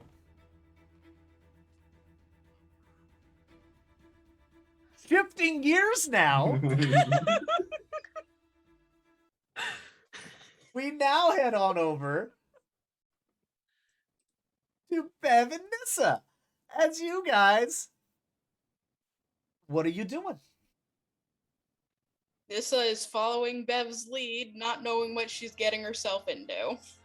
Okay, Nissa, this is what I need from you. I'm just gonna go in. I need you to be my hype man, or for both lady. You're a healer, right? Healer.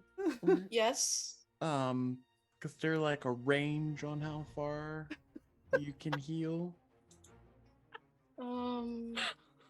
Let me see. Just ballpark, maybe.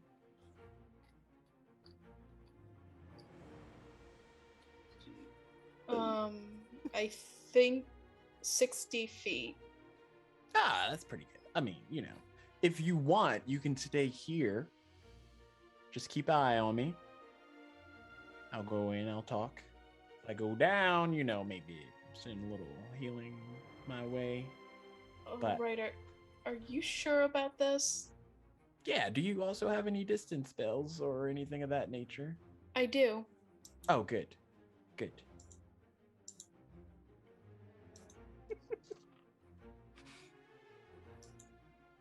Just know if you hit them, they'll know something's also in this direction, So just so Alright. everybody's aware, story beat wise, these two things are happening at the same time. Like, we're doing one and the other, but like story base wise, you guys are starting, like, as you guys are having this conversation is when Belgrum and Jinvia were like, okay, we're gonna run. So, like, as soon as you cross that bridge, that is when they would have made their move. Just for, like, the audience's heads up and you guys as players kind of have a ballpark idea of, like, what's happening. Have you noticed that the fire has still not started? Yeah, I trust it. You know, got a round or two before that needs to be present. But yeah, Bev is going to start making his way across, entering, nonchalantly, not weapons drawn, nothing like that. Weapons at the ready, sure, but just casually walking out there. Hey. As you go, hey, the guard right here, who is not at all paying attention, as we can tell by missing the Goliath and Leonin. God, I hate it. So I love it. I love it. Because, like, what the fuck? Like, just straight, like, whoop, nope. But he immediately, like, whips around, crossbow, and goes, hey! As soon, the other two kind of smaller bandits also stand up, crossbows at the ready. You notice that there's a pretty big-looking guy, human, sitting on the log, kind of head down, and then a very kind of scruffy-looking, well-dressed bandit stands up and kind of throws his arms out. Well. I was wondering when y'all were gonna show up. Yeah. Do you always point the guns at the guys that just, come out to help or whatnot? Well, you don't exactly look like the people we were, well, you look like one of the batch of people we were expecting. Ah, well, as they say, great things come in small packages. Yeah, that's some, all right. Why don't you come on closer to the fire, Yeah, let me just go in this direction to where yeah. This guy immediately starts moving to, like, kind of block. And this guy kind of puts his back to you. This one also kind of spreads out. They're very much, like, keeping all eyes on you, crossbows drawn. And this kind of bigger bandit, you imagine, is the captain, just based on the way he's dressed and the way he carries himself. Well, I guess introductions are in order. Now, who exactly am I speaking with? The name's Bev Romry. Most of my pals call me Bev. Bev Romry. Well, who do you work for exactly? A guy about a little bit taller than me. Goes by the name Jackson. Jackson, yes. Oh, you're one of Jackson's boys. Yeah. Where's your uniform at? Turns out I don't have one. Huh. They don't have it in my size, if you know what I'm saying. Well, not my size, and proportions. Give me a deception check, please.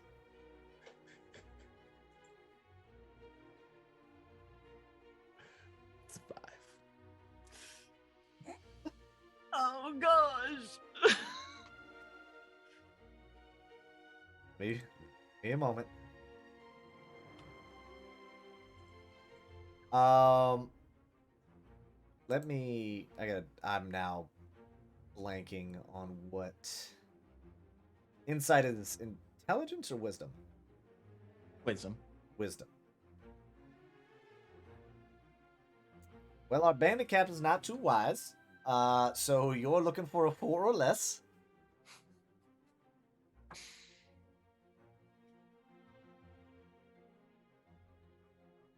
Well, that makes sense. They don't really. I don't imagine Jackson's one to carry dwarven size. Yeah, I mean, he said it's on order, but new guy. Yeah, you know how that is. Where's your buddy? Buddy? He said he was sending two of you. Yeah, well, he didn't tell me. Really? Yeah. Three of you. Same Jackson, right? Bit balding. Uh-huh. Well, yeah. Well, you see, what's funny about this is, he told me he was gonna send two men up here to have a little discussion with me. And then, funnily enough, a little bird told me that 4 or 5 other people were coming up here to have a little discussion with me. Now, how funny is that? 4 or 5? 4 or 5. And what's funny is, you don't look like anybody who Jackson would hire. So I ask again, Bev Romery, where are your friends? What friends?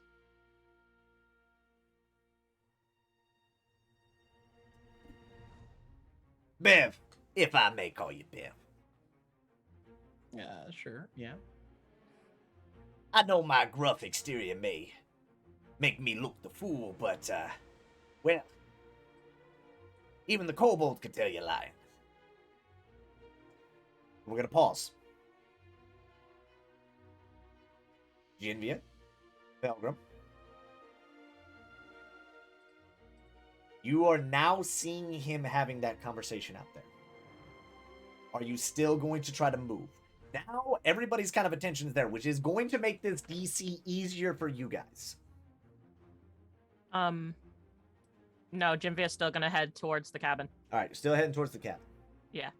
Pelgrim, I'm going to assume is just going to still follow suit. So, Genvia, give me a stealth roll.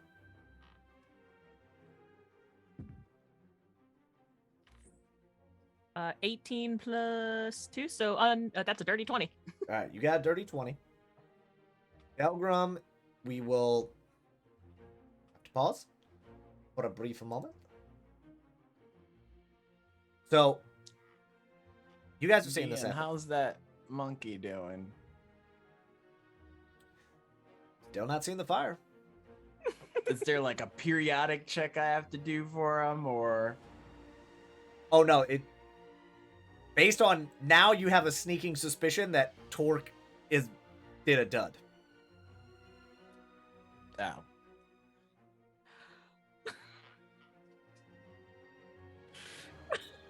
Sorry. Torque's still over there trying, but you've gotten this feeling now that like if that fire hadn't started already, it ain't starting. Love you, buddy. Hey, you wanted a magic monkey, all right? I let it happen with rules. Gotta have rules. Felgrim, you have came out. Bev is having a conversation. You can't quite... Actually, give me a perception check, both of you, if you'd be so kind. 13. 13. If you're talking, you are muted. 23. 23. So, Genvia, you don't hear anything. Now, Genvia, you already rolled your stealth check, so I will still honor that stealth roll. Because mostly it's a dirty 20, and I don't want to rob you of that. As funny as it would be. So, Felgrim, you are hearing the conversation. And it doesn't sound like it's going well. You are hearing the mention of Jackson's name. You're hearing the mention of where you're friends. And you're hearing this like this guy knows that there's supposed to be more than one guy for either team. Mm-hmm. Now, Genvia is still going to move to the next, try to move behind the cabin. I need you to roll me a stealth check.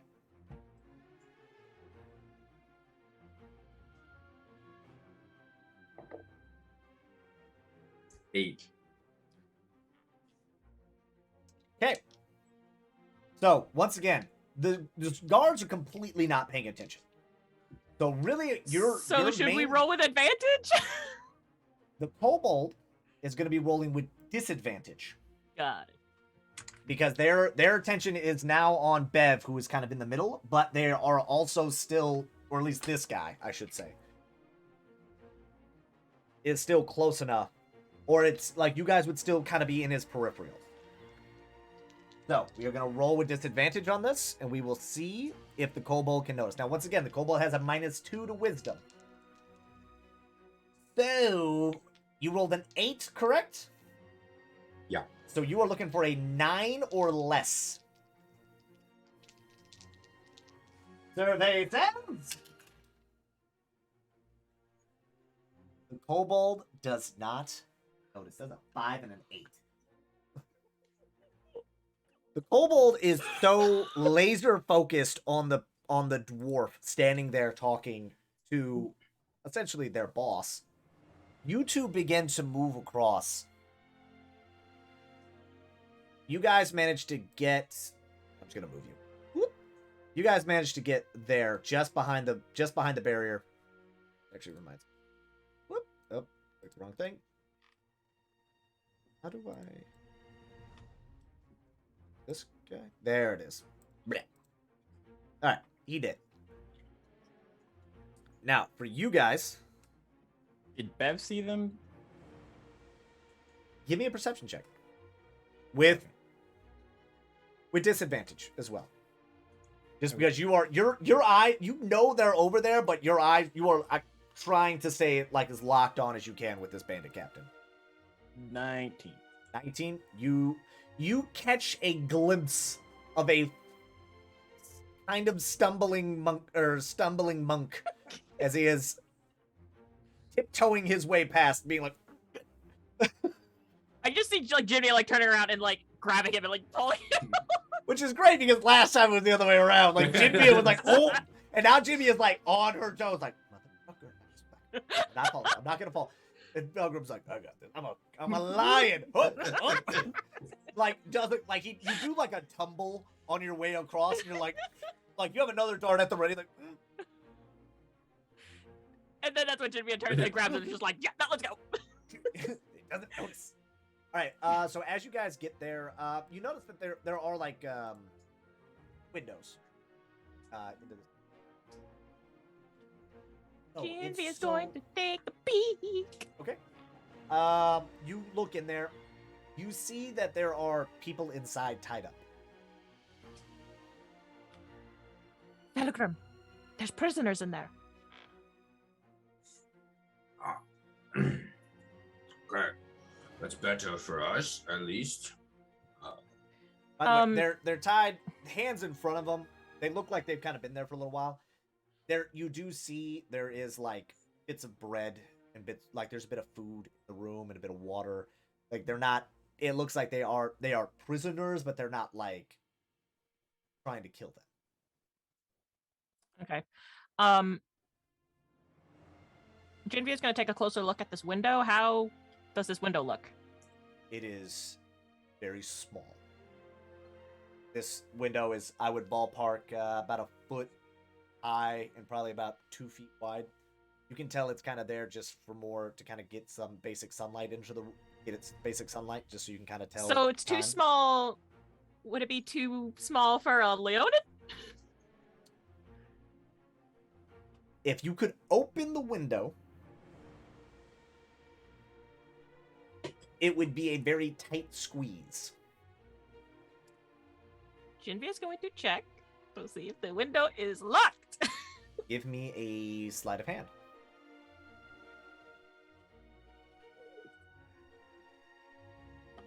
30-20. 30-20. You kind of run your fingers along it trying to find a seam, and you go to pull, and it's giving you some resistance. You look, and you can see that there is, like, a latch on the inside that is down and broken. More than likely, based on what you're seeing, the bandits did that to stop them from trying to climb out. Mm-hmm. Genevieve looks to Felgrim. I want to try and free these prisoners, but the window is locked. Do you have any suggestions? Or do I break the window? So Felgrim goes up and looks, and let me see if you can try something. And the latch, is it just like a normal window latch that like flips over? This is one that it's.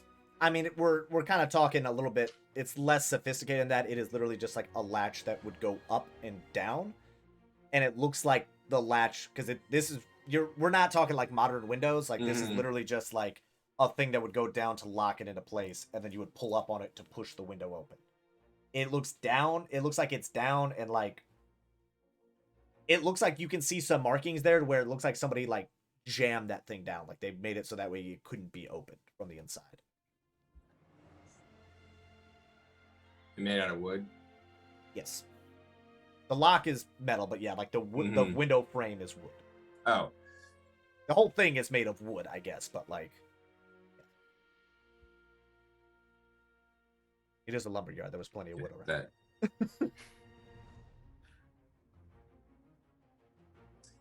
around. Let me try something here, Jindia. And as he says that, he extracts his claws. You extend your fucking claws. Okay. Okay, where are you? Okay. He's gonna try to cut a like hand-sized hole so he can get his hand in through the glass. You are trying to Pink Panther this shit right now, just like Puss in Boots, yeah. Can I help him? I want to help him. All right, time. Jinvia, how would you help in this scenario? Because like I need to know how exactly you would help him do this. Because I understand there's the help action, but like I now need to, like rules as written. Yes, you could theoretically help him, but I need to know how in this scenario you would be aiding him in essentially taking his claws and doing a circle. If you can convince me how, then I will let it happen. Trying to see what I have in my inventory here.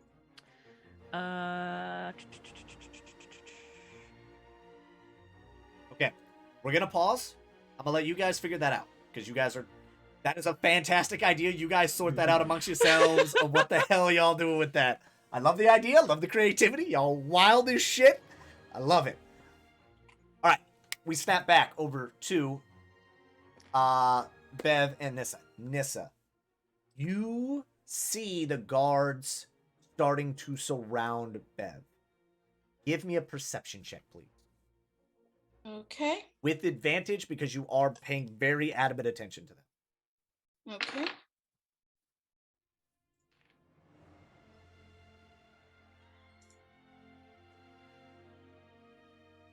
$18. 18. Okay, so you also are hearing this discussion. You are hearing. It sounds like Bev is in a bad spot. You're hearing the mention of like they know that they're supposed to be other people. They do not believe that Bev is working for them in any shape or form. What do you want? What does Nissa want to do? Nissa's not feeling comfortable with this, and she feels like there's going to be a fight. So Nissa is going to take the first action, and she's going to cast Guiding Bolt at the guy closest to her. Okay. Okay. You're going to cast Guiding Bolt at this guy right here? Yep, at the guy that's directly in front of her. Okay. Roll to hit. Or wait, no, Guiding Bolt, is that a save throw or is that a to hit? Let me double check. I think it's to hit. Yeah, it's to hit. Okay. Roll to hit.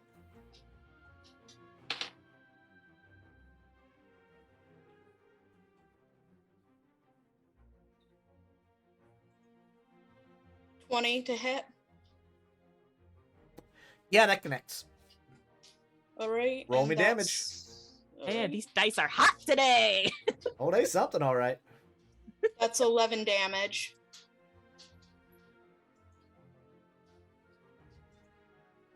you're sitting there, you're hearing this. Bev is trying to get a handle on what's going on.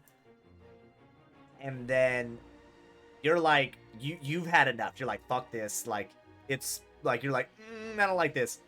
And what does your guiding bolt look like?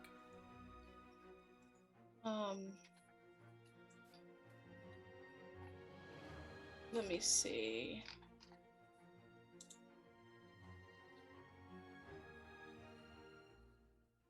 Like, is it supposed to take the form of an animal or something? Or No. It's just whatever your magic looks like. What does Nissa's magic look like as she casts this?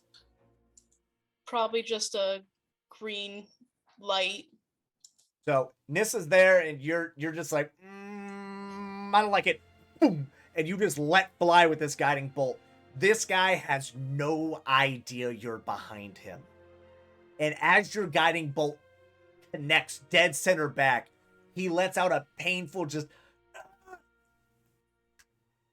collapses, hits the dirt, dead. I need everybody to roll for initiative. Oh, fuck. 22. Woo! I don't remember what battle music is the most battly battle music. We'll go with this battle music. This is the battly battle music we got right now. Okay, so hang on. Give me just a moment. Let me pull all this up.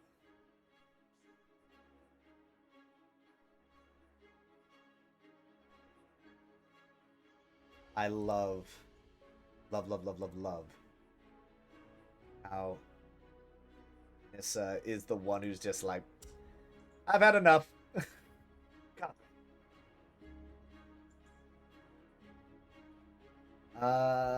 Okay. Hang on.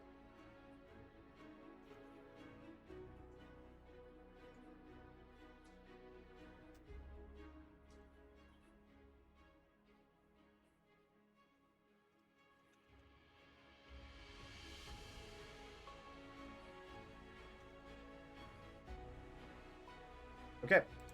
Nissa, what'd you roll? 13. 13? Yep. Shump is not here. Beth? 19. Jinvia? 22. Belgrim? 12.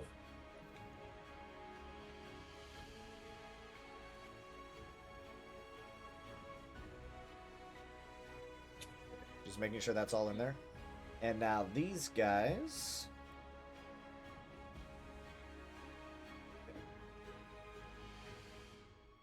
And let's roll the 21. Captain.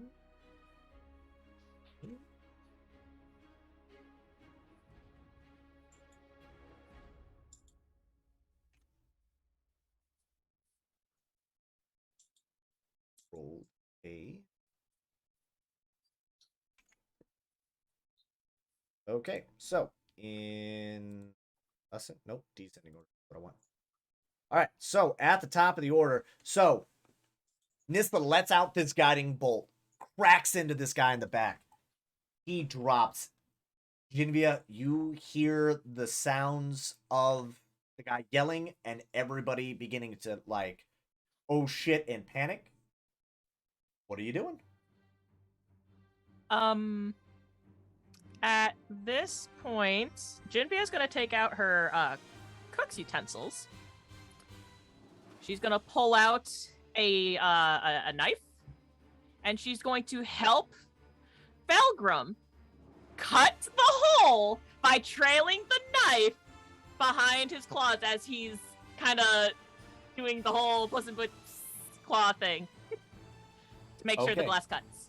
Okay, so you're using the. All right, so you're using the help action. Yes. You're saying there. All right, so that's going to be your turn on this one, right? Okay. All right, it's time for the bandits. This guy is going to immediately run out this way, looking for where the guiding bolt came from.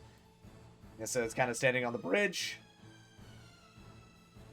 And he is going to make an attack with his crossbow.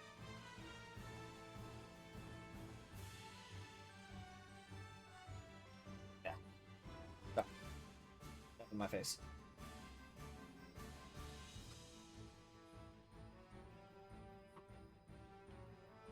I'm going to assume a 9 does not hit. Nope. So this bandit runs out there and just like kind of quickly glances, sees you, and doesn't really aim, just kind of like turns and shoots. And the arrow just whizzes way high over your head. The second bandit, the one who's still standing, is just going to shoot at Bev. Just immediately shooting at Bev.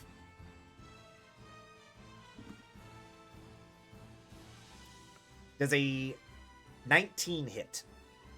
Yes. Okay. You will be taking 4 points of piercing damage as the crossbow bolt just right into your shoulder. Yeah. And that is going to be... This guy is actually now going to move back here to kind of get behind cover. Not really sure where that guiding bolt came from, but also knowing that Bev's right there, so he's just going to kind of take cover. Bev, you are up.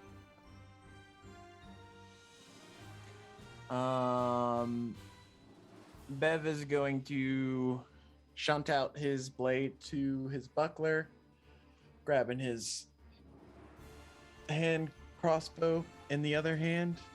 Okay.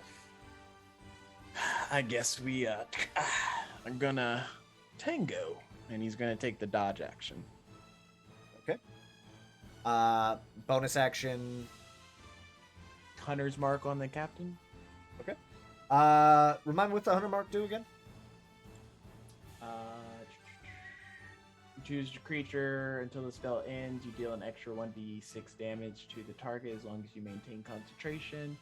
You also have advantage on wisdom checks for perception and survival to find them.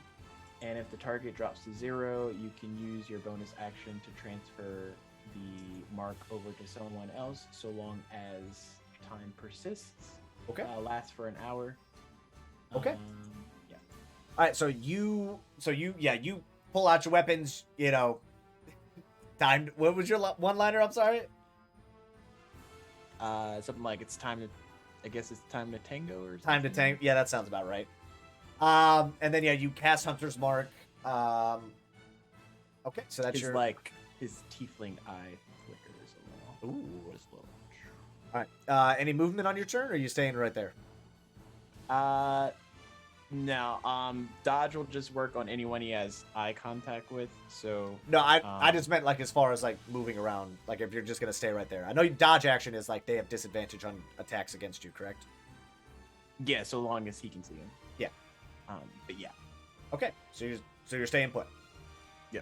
All right. It is the Berserker's turn.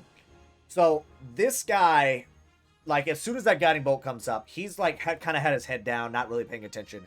As soon as that goes, he just like his head snaps up, eyes wide, and just this biggest sickly smile goes across his face.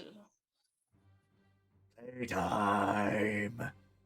Playtime. And he looks at the captain. The captain's just like, yeah, it's playtime. Go, have fun. He stands up, picking up his great axe, and begins just moving forward towards you, Bev. Okay. Okay. Yeah, he starts making his way over towards you, and he is going to take an attack.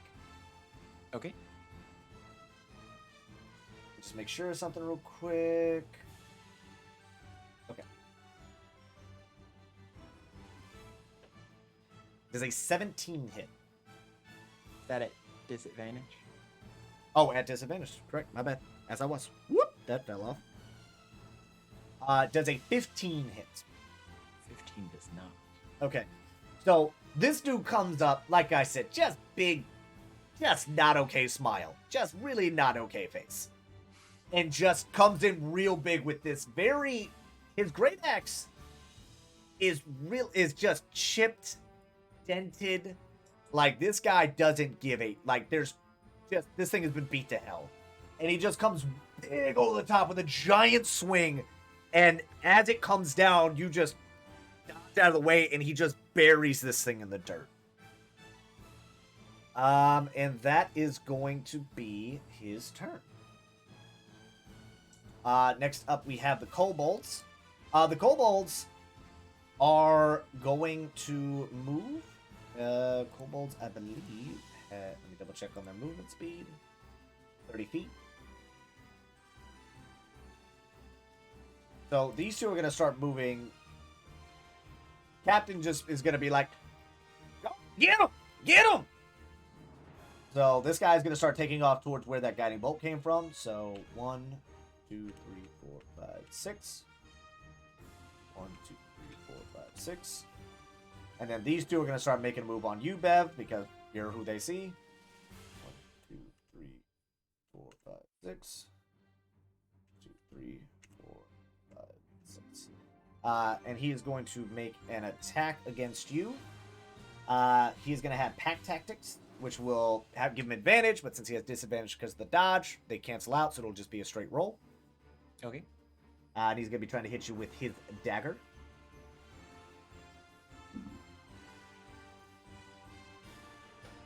This little guy comes charging up at you. Just, like, and goes and, like, stumbles and immediately falls on his face. That was a nat 1. I am upset. Alright, next up, that's going to be their move.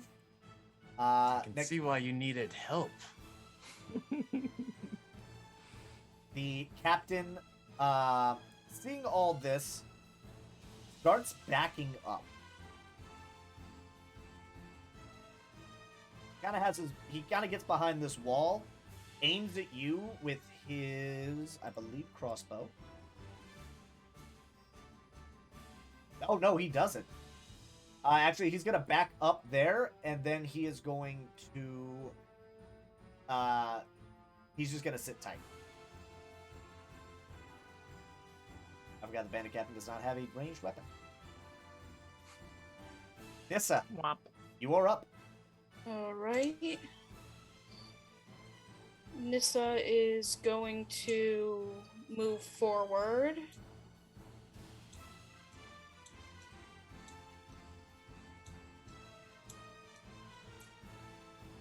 And then let's see. She is going to cast Sacred Flame at this guy. Okay. He needs to make a dex save of 14. 14 dex save, okay.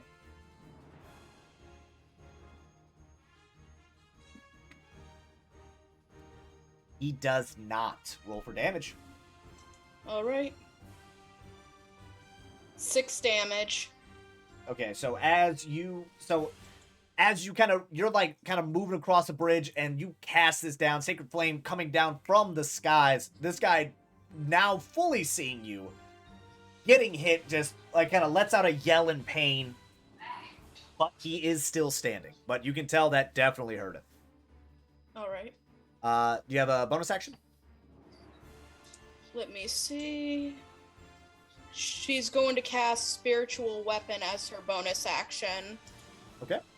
And she'll put it right here between him and the kobolds.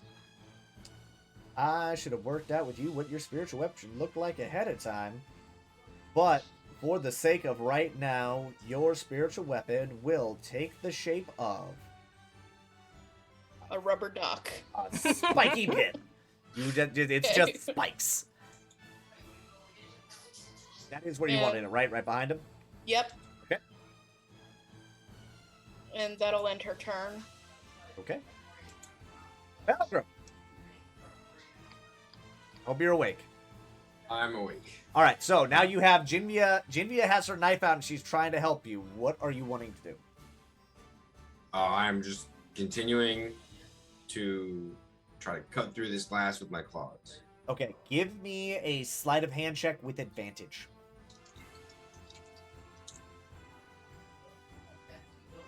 Ooh, not 20. You 424. You do this thing like it's like you've done this before. It's just literally like Pink Panther just shoot.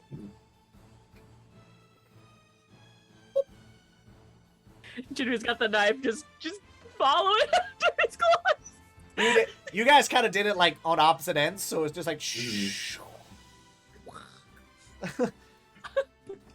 It was great. It looked fantastic. I can't wait for you to draw this. I cannot wait for you to draw this. I want to see this sketch of like Jimmy there with a knife and like. Just...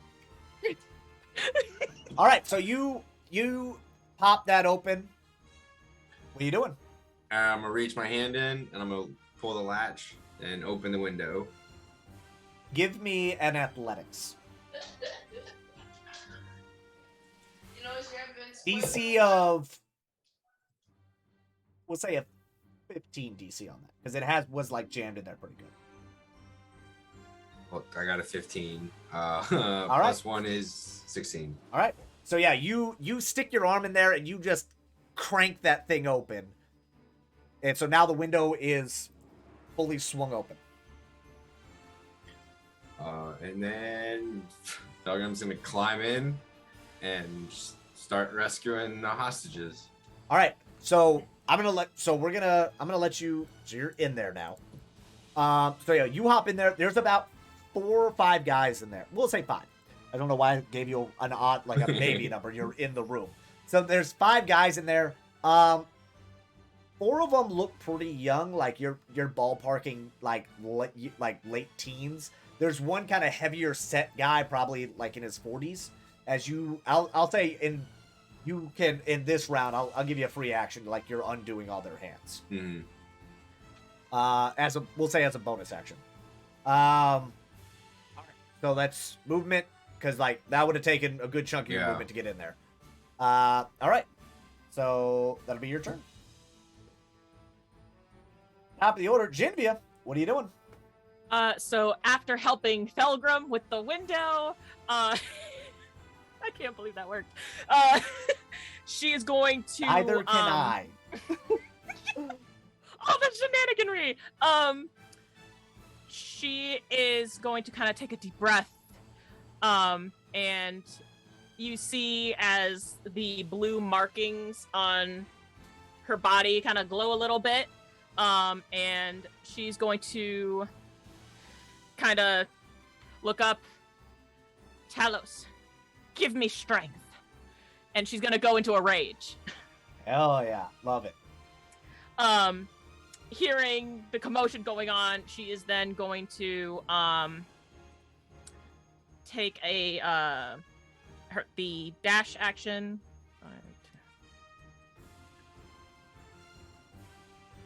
45, 50, 55, 60. Oh, you can. Well, you actually hang on. Go back to where you were.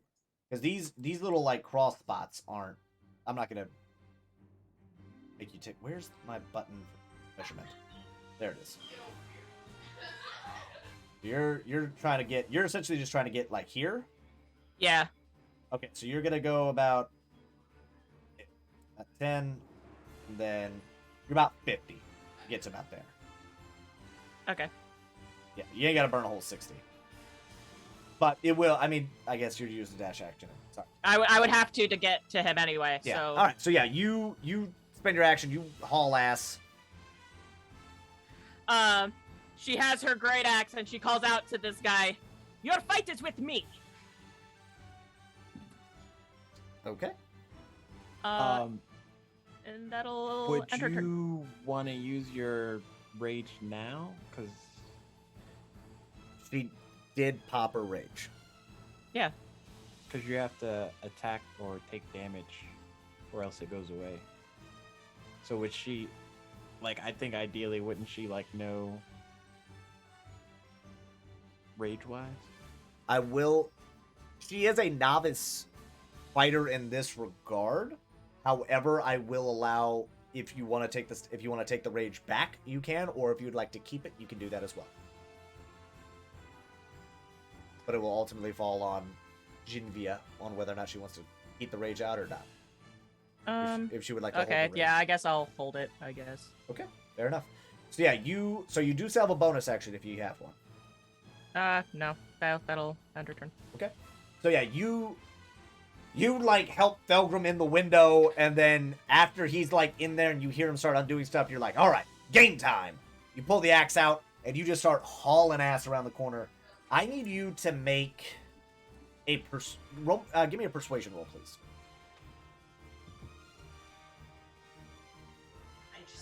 That's an 8. The berserker does not notice. Fair enough. He's about to when my turn comes around again. He hears you, but he doesn't seem to mind you, I guess would be the best way to put that. Okay. And now we have the bandits. So this guy, being very unhappy, kind of tosses the crossbow to the side and just charges right at you, Nissa. Okay. And he is going to take a swing at you. Your spiritual weapon, does that impose attack of opportunity? I don't think I it does. do not. No. They don't have reactions. Okay. I didn't think so, but I just wanted to be. I wanted to make sure. I didn't want to. Because I know damn good well this. You have the option. Yeah, devoid you of possibly murdering this bandit before he even has a chance. Does a 22 hit? Yes. All right, and you take 5 points of slashing damage as this bandit, like I said, drops a crossbow, comes up, and just brings down his scimitar with a heavy swing, catching you like just right across the forearm as you kind of like brace for it. This other bandit was aiming at Bev, but then obviously the berserker gets in the way, and then the kobolds on the other side, and then he just sees this woman running out of fucking nowhere, just charging at them, and is like, oh shit. And so he's gonna turn and take a shot at Jinvia. So Jinvia, Mm-hmm. I'm going to assume a nat 20 hits. Nah. No. Yes, it is. All right, so That's gonna hurt. little bit.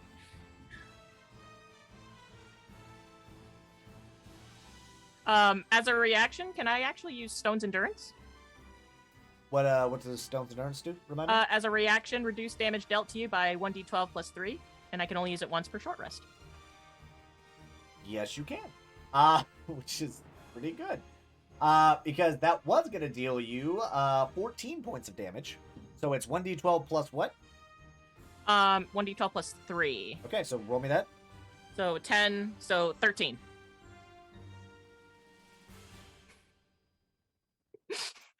So this guy lines up this shot, fires, and you hear it whistling at you, and you just fucking flex your back. Like I am a stone cold. You will, like, respect it. And, like, the arrow hits. It fucking connects. But just, like in a Looney Tunes ass way, it bounces off your back. Like it was nothing, just, and then just, ding, ding, ding. This guy is now like, what the fuck just happened? You just robbed this poor bandit of a crit. I want you to understand that. How much damage do I take? He said what? None. That canceled it out. Oh shit! Okay. That's why I was like, God damn it. Well, because I thought you said 14, but I rolled a 10 plus 3, so that's 13. So that would still leave 1 point of damage. 1 point. You take 1 point. My bad. I forgot what I rolled after you said fucking. I should have kept that rage. I should have kept that rage going. I should have just kept the rage. Yes, that 1 point of damage. That 1 point. You're perfect. It's 1 point too many. 1 point too many. Oh god. Okay. So that bandit is now terrified. Oh yeah, Jinvia's just looking at this dude now. Your head just whips around like. All right, Bev, you're up. So DM question: this kobold trip, did he prone himself? Trip, he or prone. just like Oh, he's down. Oh, I'm going for him. Okay. I assume you're stabbing him. Yeah, first buckler sword. Okay. Do you have advantage on this? Okay. Does 15 hit?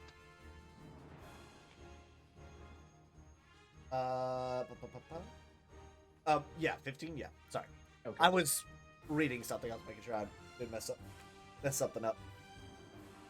That's 7 points of damage, and then point blank. Let me stop you. This thing falls on its face. You see, like, it's trying to scramble up. You see Jinvia coming out there like a fucking just bat out of hell. Crossbow bolt pings off her back. She's looking over there, but you're like, what the fuck? Like, you saw it bounce off of her. And you're like, did she carry a shield on her back since fucking when? And you just stab down on this kobold, and like this thing, you connect like right to its center back. Like this thing is like trying to move, and you just pin it to the ground, dead. These kobolds are not that tough. These are squishy little guys.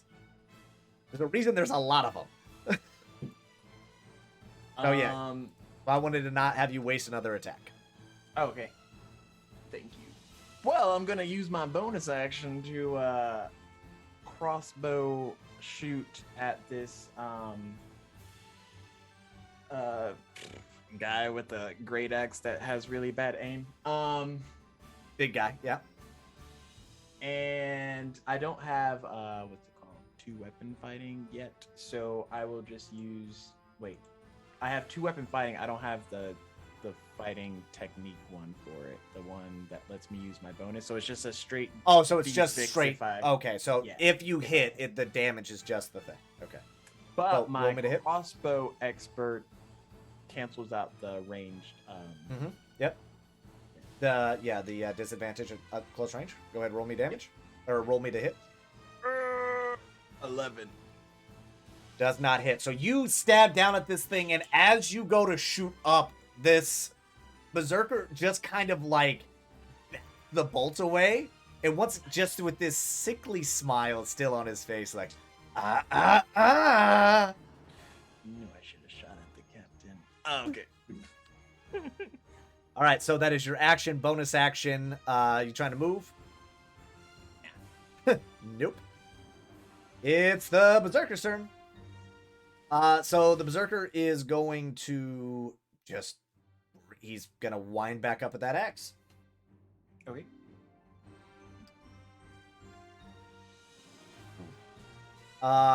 Dirty 20. Yeah, that hits.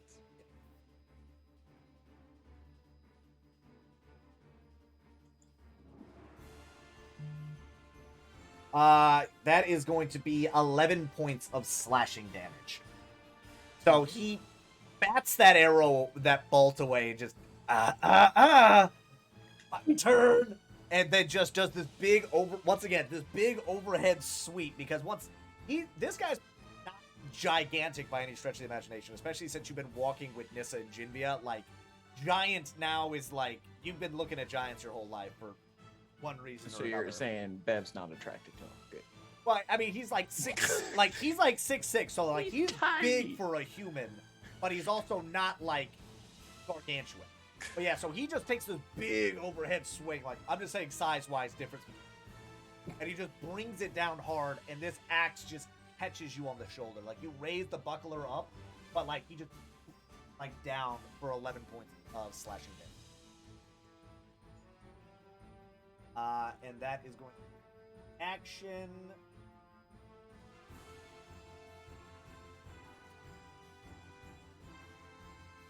Yeah, can't believe it. Next up is the Kobold's turn.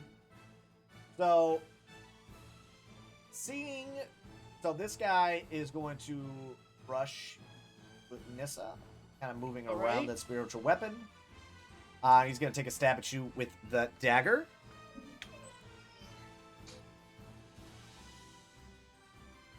This kobold is so hype and so... Oh, actually, wait a minute. Hold on. Hold on. So, would have been a nat 1, but he does get advantage due to pack tactics. So he stumbles as he gets up there. Still misses by a wide margin. I imagine a 7 does not hit. Nope. So the Kobolds runs up and just like, for some reason is trying to hit you in the neck, being 3 feet tall. Like it jumps and like swings, like trying to cut you. It just misses completely. Like Kobold, not smart, not big brain, very tall, very smooth brain Kobold. This other Kobold, now seeing Jinvia and all them, decides to switch gears and run at you, Bev. Okay. It's also going to try to hit you, and will also have advantage due to pack tactics and flanking. Does an 18 hit? Yes. Okay. You get 4 points of piercing damage as he comes up and he just like kind of stabs you, like kind of essentially just like cutting you in the back a little bit. Just where'd you come from? This little guy is going to whip around and is looking at you, Jinvia. And wants no part of running up on you.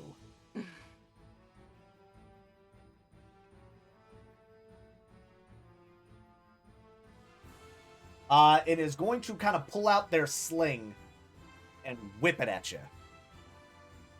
They have pack tactics.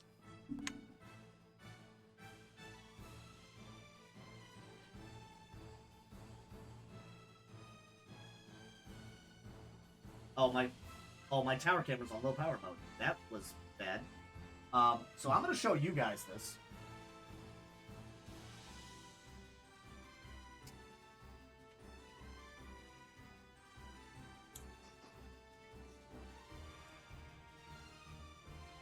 That is a 1 and a 20. I can make that shit up. Oh, great. Needless to say, nat 20, I believe, connects. Yep. Yes, it does. I can get this back in its mouth. Note to self, make sure the camera is plugged in. Alright, so, we're gonna do max damage with the fucking sling, all of 1d4 of it.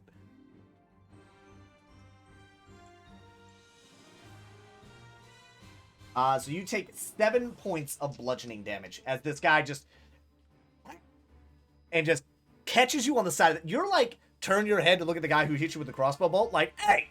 And then as you turn your head, this guy hits you just square in the back of the dome. Just ping with a rock. So she kind of like gets hit, like, and she's gonna look at this kobold. Like you're really gonna try this now? Like, you son of a bitch.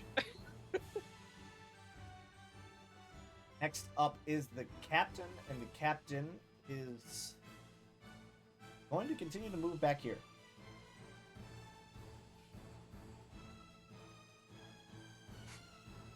What a coward. That will be his turn. I took like lots of damages. Oh, yeah, your concentration. Yes, thank you for... Like 3 different. We'll just roll 3 concentration checks. We'll say DC 13 altogether. Because what, concentration is what, half of your... Wait, it's the damage half rounded down or something like that? It's either half the damage or 10 or higher, whichever is highest. Okay, so we'll say 10. So if you beat a 10 on these rolls, give me 3 con rolls, anything below a 10. 12, 22, 22. I used 2 nat 20s on this stupid. So that hunter's mark, still intact. Still intact. Captain ain't going nowhere. I don't see you, Captain. I see you over there. Nista, your turn. You currently Alright. have a kobold and a bandit in front of you. She's going to Belgrim, swing. you're on deck.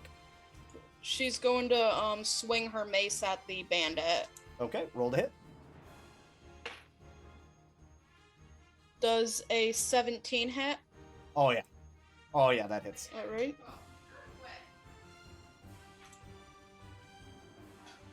For 5 damage. So this guy runs up and he cuts you with the scimitar, and then as you kind of like reel back and just and catch this dude square on the side of the head, and this dude just goes down like a bad habit, dead. All right. And then she's going to move her spiritual weapon next to the kobold that's next to her. Okay. And would she be able to attack with it this turn? Yes, you can. All right. So let me see if it can hit.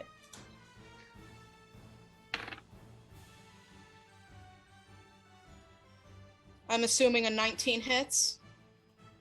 Yep. For 7 damage. What does this thing actually look like? The weapon? Yeah, what do you want this thing to look like? I know on board it's just a spiky pit, but like, what is it to you? Probably just a sword. All right, so this sword glowing with this green druidic energy just floats up, and like almost like it was fired from a bow, almost at a gun, but like just rifling right at this thing and just hits this kobold square. And just dead. Just go like this thing goes square all the way through it. Back. Bleh. The healer is racking up a body count. Y'all need to catch up. Sorry, I was helping a fellow teammate. So there's your with action. some There's your action, bonus action. Yep. Do you want to use any movement? She's going to move closer to everyone else. Okay, go ahead. She's going to move here next to this kobold and end her turn. This kobold is looking up at you with fear in its eyes as it just saw that, like, oh god. Pelgrim, you're up. All right. So, I'm assuming I've already cut everybody loose. Yeah, everybody's cut loose. I'm going to exit through the window again. So Okay. I imagine I can't get out the front door. Front door is barred. You saw that when you came in. And then, do I see? Give me an acrobatics. This will determine if you actually had to use any movement to get outside. 12. 5 feet of movement. It takes you a little bit to kind of like wiggle, but you kind of hit that moment very much like we joked, like it's a cartoon where you're just like, hit, got. Stupid window, not made of regulation size. It's not my hips. Okay. All right, but yeah, you land outside. You've used 5 feet of movement. That's it. Okay.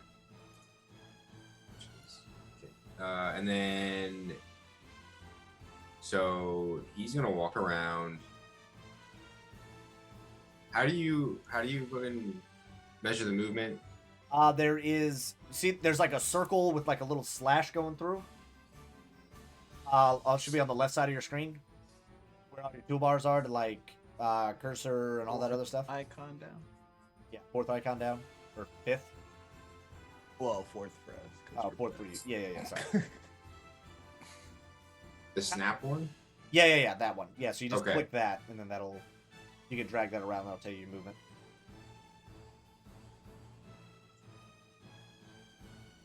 Okay. Using walk. Oh god. Okay, now I gotta go here. Okay. To the edge of. Where was that at? Here. We'll say that's about 20. And upon. Does he see the captain at this spot? Give me a perception check, please.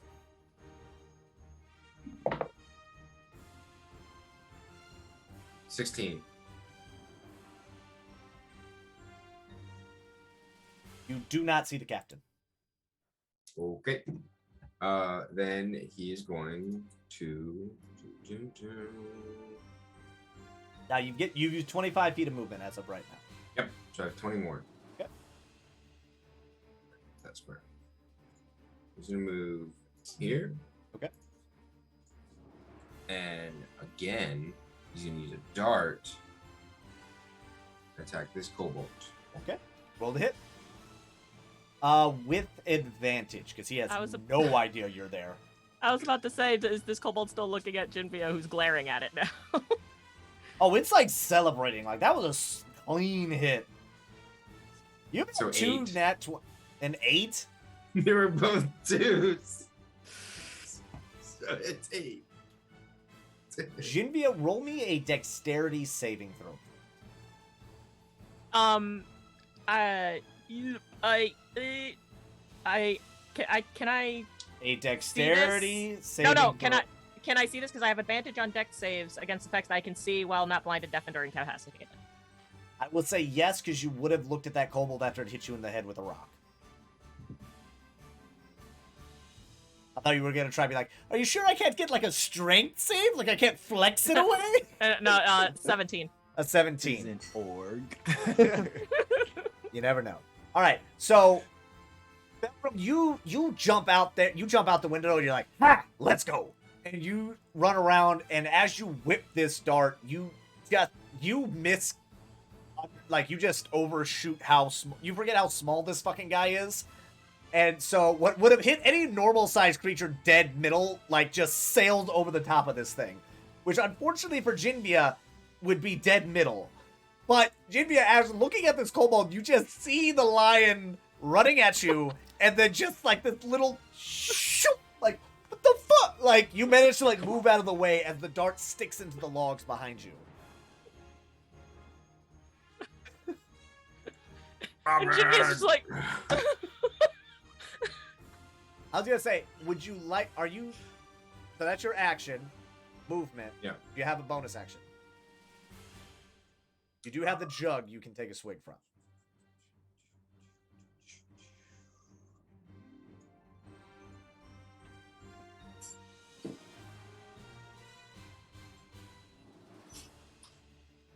Yeah, we'll use the bonus action, and I'll take a swig from the gourd. All right. Give me a Constitution saving throw. DC 10.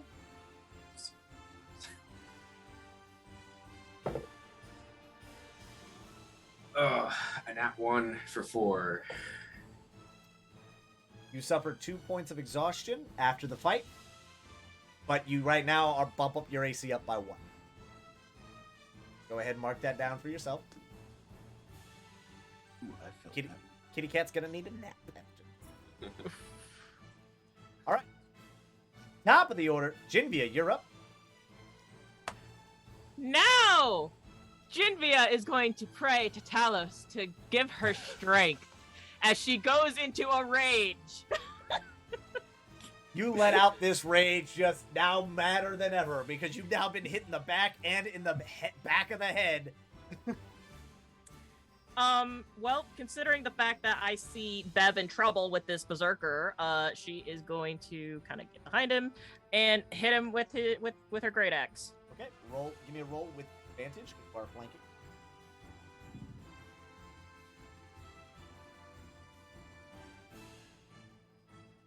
Uh, 23. 23 does hit. Go ahead and roll damage. That's 10 points of slashing damage. Okay. So you wind up. Did you add your rage bonus on that? That's a +2, right? Could be, yes. Then it's a 12. 12. Okay. So.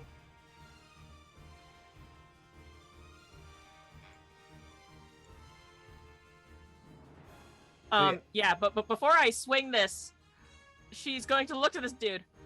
I said, your fight is with me! And she's going to slash at him. Okay. You bring it down across his back, and he's like, once he just connects with Bev, he's like, you hit him, he's like, more things to Oh dear. He's a little unhinged. There's a reason he just I had his... never go full crazy. Hey, look. There's a reason that guy was just like zoned the fuck out looking at fire. All I'm gonna say. All right. It is the bandit's turn. The bandit is just confused as shit at why that bounced off. Is gonna just line up another shot and take a shot. Okay. Does an 18 hit? Yes, it does. Okay.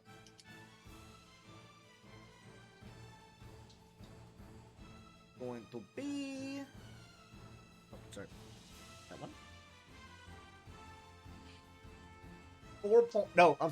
2 points of piercing damage. And That's already halved? No, that's not. So, 1 point of piercing damage. So Same thing! So he lights up. So he takes the shot, and it hits. This one just kind of like kind of comes across the shoulder a little bit. But yeah, it glances off your shoulder, kind of essentially just, once again, a little bit of damage, but nothing too crazy. Goddamn one. Well, the goddamn one. Like, I was like, Merry Christmas to Jinbia. That's the only bandit still left standing. Jesus Christ. Ben, you're up. Can Jinvia say something to this bandit? Sure, go for it. She's going to turn around. If you were smart, you would run now. This is the part where you run away. Because I'm assuming, like, the first crossbolt that this dude fired, and she just, like, stops it with her full-on strong-ass back, right? And Yep. then he fires off another one, and it just glazes, and it doesn't look like it did anything to her. I would assume at this point, this dude is a little... You kind of glance over your shoulder at him. And you follow his eyes as his eyes look to you, and then over your shoulder, back to you, and then back over your shoulder. And he's standing his ground. You have a feeling you know what would cause things to de-escalate.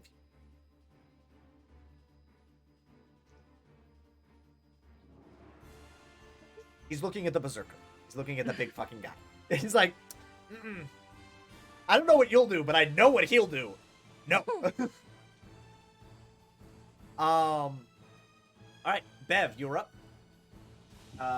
Bev, trying to focus on that Hunter's Mark, is going to take the dodge action again his turn. And bonus action, he's going to whistle for freaking Torque to get his fucking ass back here. All right. Give me...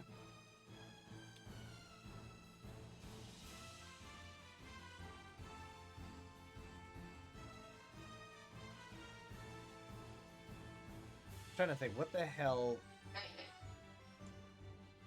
Just give me a charisma saving throw. I'm trying to think. 5? A 5? Yeah. With advantage, I'm sorry. Advantage. Oh. Okay. 22, net 20. 22.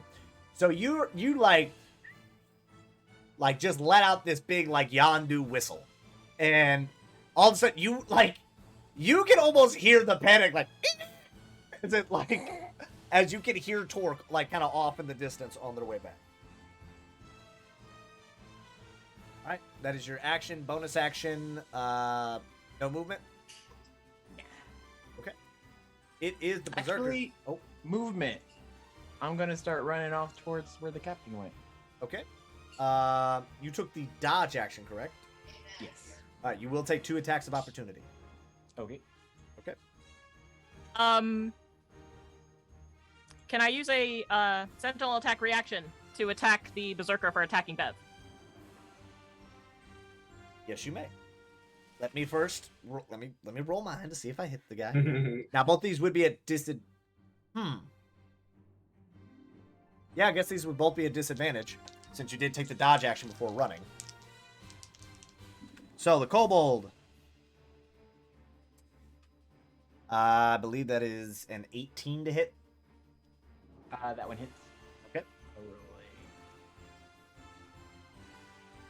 So you take Con save 21. yeah, you make that con save.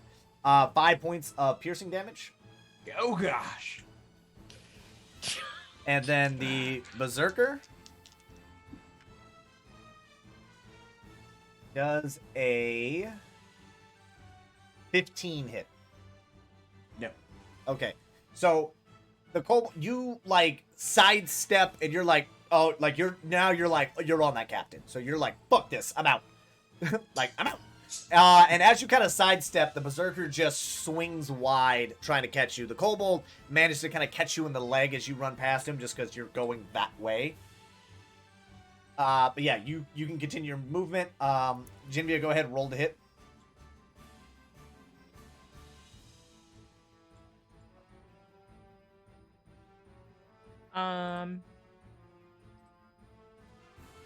That's another 22. 22 hits. Go ahead and roll damage.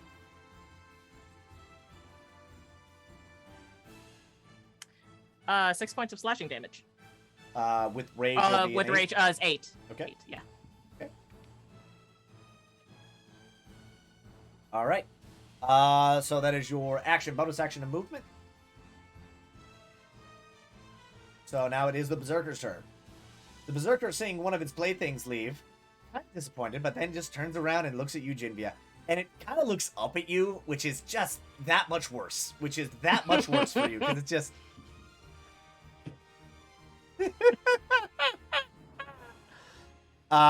and goes to swing. Okay.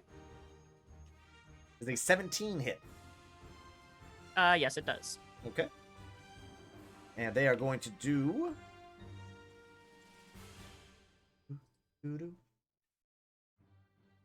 9 points of slashing damage. Is that half?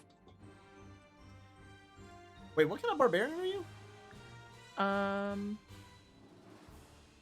I am... Or are you just resistant to... Rage. Bonus action, enter a rage for a minute. Gain advantage on strength chest saving throws. +2 to melee attack damage. Resistance to bludgeoning, piercing, and slashing damage. Okay, never mind, as I was. So then that'd be rounding down, so that'd be 4 damage. Okay. Okay. So yeah, this guy just kind of winds up and then he hits you like with an uppercut, which he doesn't normally have to do, but hits you with that uppercut. Cutting across you, doing some damage. But they are holding their ground. It is now, you're going to pay for that. it's now the Kobold's turn. This Kobold is going to...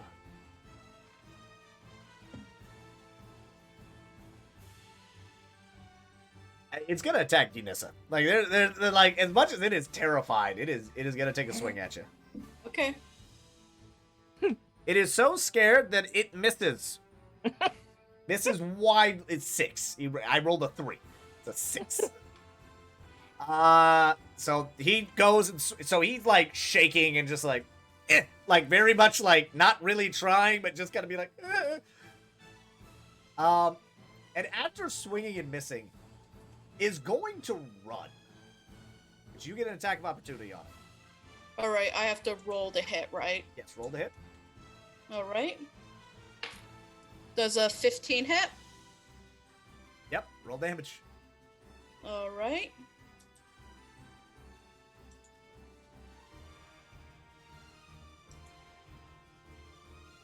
Five damage. So this thing does like a little swipe, and you kind of just do one of those like, you know, like the little hip movement thing, especially because of how small this fucking thing is, right? You just gotta do like one of those like lean things to get out of the way, and then you see it starting to move, and you're like, nah.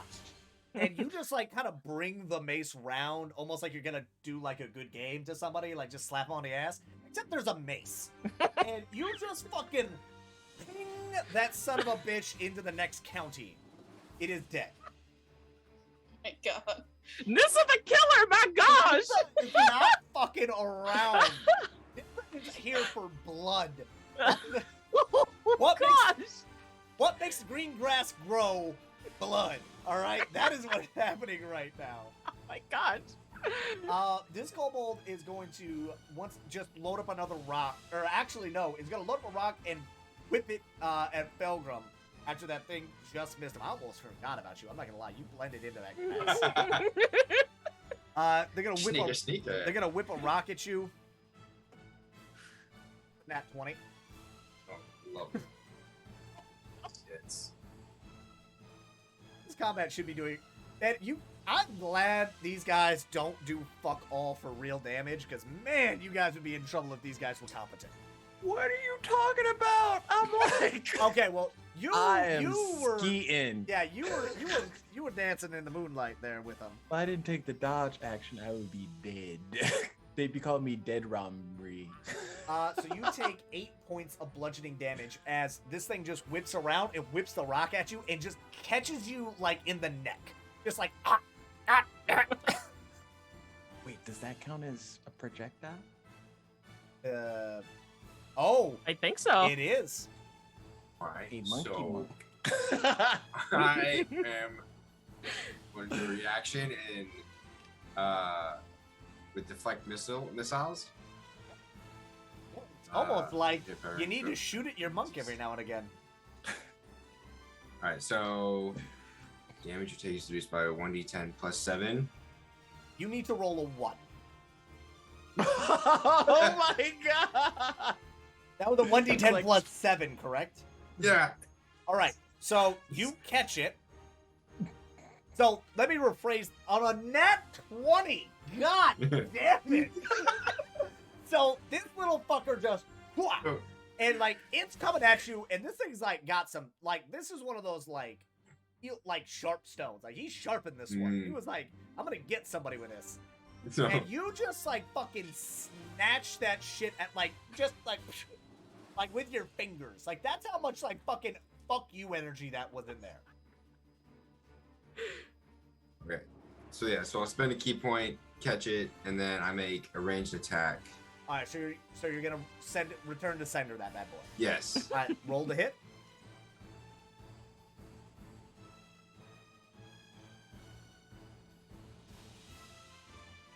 There it is.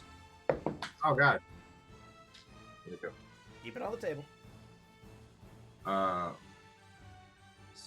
17.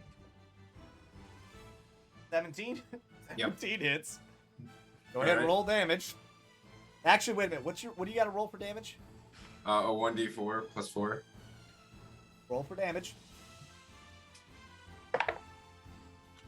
It's 5. 5 total or 5 total. 5 total? Yeah, I got a 5 and a 1d4, Paul.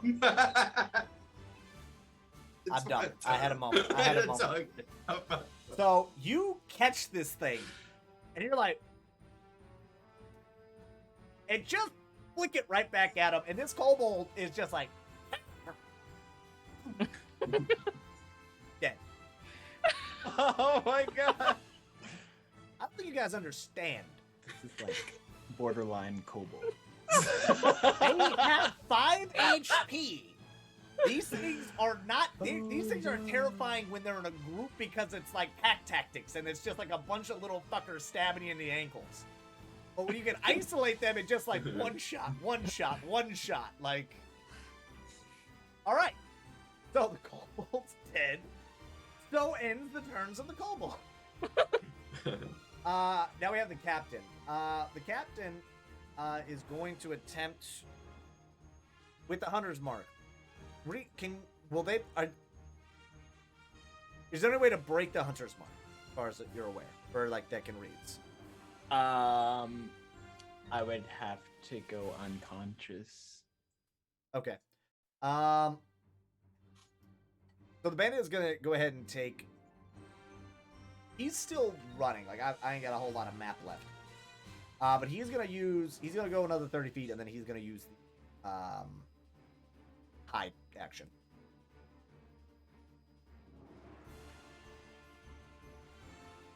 Okay. Good soup. Murder machine. I mean Nissa. Sorry. All right, she's gonna move up near the berserker, and oh, welcome to the Thunderdome Berserker. All right, let's go. All right, she's gonna swing her mace at him. Okay.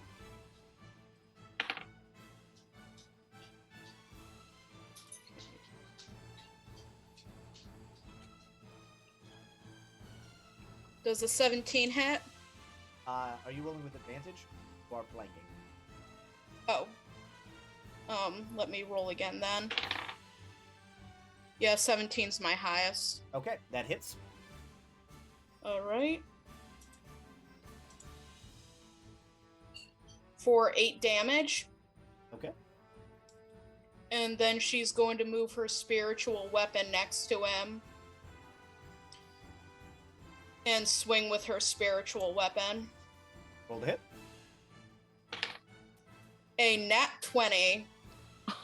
Roll for damage. Alright. That's going to be 2d8. Plus 4 for 15 damage. Hell yeah. Out here just getting it. I need to make a killer tank build for cleric. Jeez. Well, you're up. So, I assume Felgrim notices that Bevrami is running away from the berserker towards. You give me an insight check to see if you.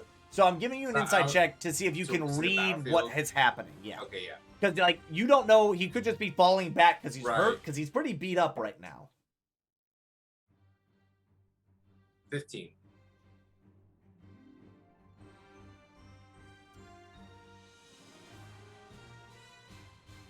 You see him running, and it looks like he is running for something, but you're not sure what. Because you didn't really get a good look at Right. who was all in that crowd. You just kind of saw people. Yeah. So you're not entirely. You might have heard. Like no, actually no. You knew the captain. You look around and you notice yeah. the captain's not there. And Bevrami is running. Bevrami is like taking off Okay. in like that direction. And I'm going to assume that I also see that it looks like Jinvia and Nissa are handling the berserker quite well. You see essentially a bloody trail from the bridge to the berserker. You see the 2 dead kobolds between you and the berserker.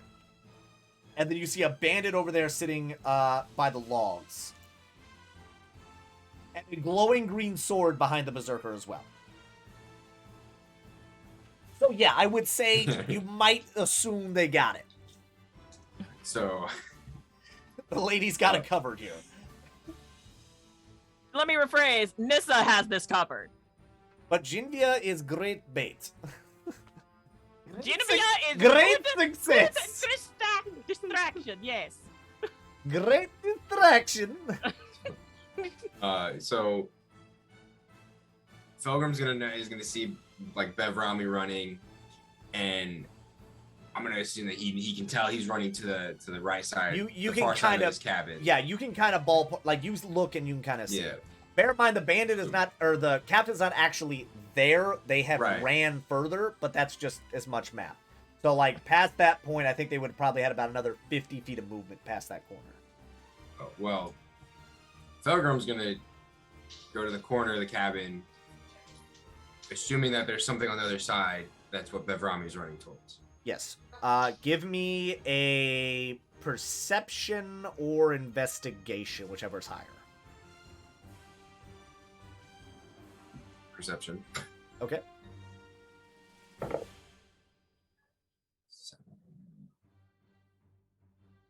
12. You are looking, but you do not like the sun has like set at this point, and so there are long shadows being cast by the fire pit. You are having a tough time making out what you're supposed to be looking at. And So I have dark vision as a Leonin. Yeah. Set. because you didn't Okay, roll with all right. disadvantage there, it was just Okay, yeah, it's okay. just a straight roll. It's just because you can see, Mhm. but like it's just nighttime. It's still dark. Like there's still shadows being cast and shit. Okay. So like you're like there's something out here. I assume either that or Bev really doesn't want to be here anymore. Maybe both. Jinvia, you're up. Okay. Oh, I'm sorry. Wait, my bad. That was your movement. My movement. So I would say the bonus action was you looking. So you do still have an action, but I'm not entirely sure what from that spot. Actually, wait, how far? No, I don't know if you. Yeah, you can't throw a dart that far. Never mind. Yeah. Like you cannot throw a dart that far to like this guy. 60 is the max, so Yeah. Well, that's max period. I think anything over 20 is technically disadvantage. So yeah, you would You round the corner and you look and you don't see anything. But you do still have some movement, so you can run back to try to get that guy in range to like hit him. yeah. I wrote 15. I believe so, yeah. It was either 15 or 20. It was 15 because I did 30 to get here. So it was the 15, and then so I'm gonna throw it With disadvantage, yes. with disadvantage. Okay. Yeah.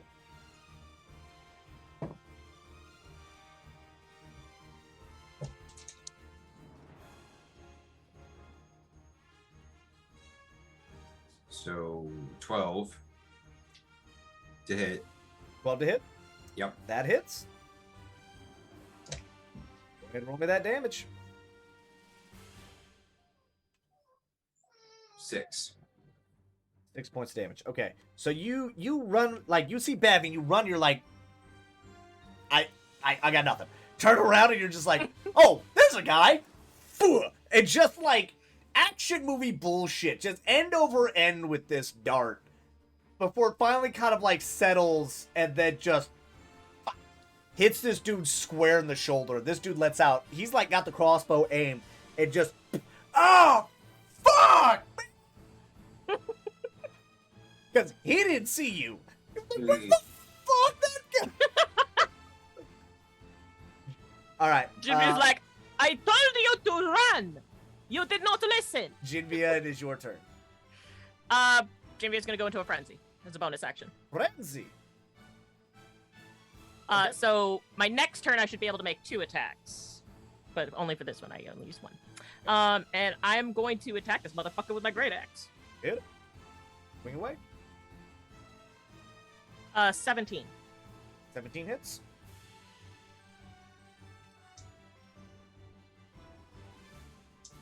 Uh, 16 points of slashing damage. That's with my +2. Okay. All right. So you like, Nessa comes up and just bashes this dude on the back of the skull. He's kind of like turning and then getting stabbed by the fucking sword, and he's just like, good. Like, and you're like hit him across the front. He's just like, this dude is bloody, but still standing. As your action, your bonus action, any movement? Nope. Okay. Next up are the bandits, singular. This bandit sits here, lines up a shot, drops his crossbow, and runs.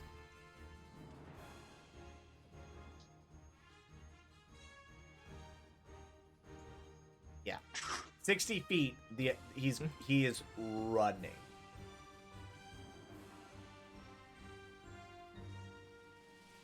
And that is it for the bandit.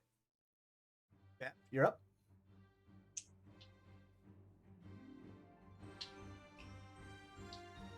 I will have Bev run another 25 feet. 5. For potions, it's a whole action to drink. Bonus action to drink it, whole action to get just max. Okay. Bonus action, he will down one of the potions of healing. So he's like, yeah, like he's trying to do that like marathon runner. Like I got it. Which is one of those. Oh gosh, it just removed all of them. Okay. 2d4.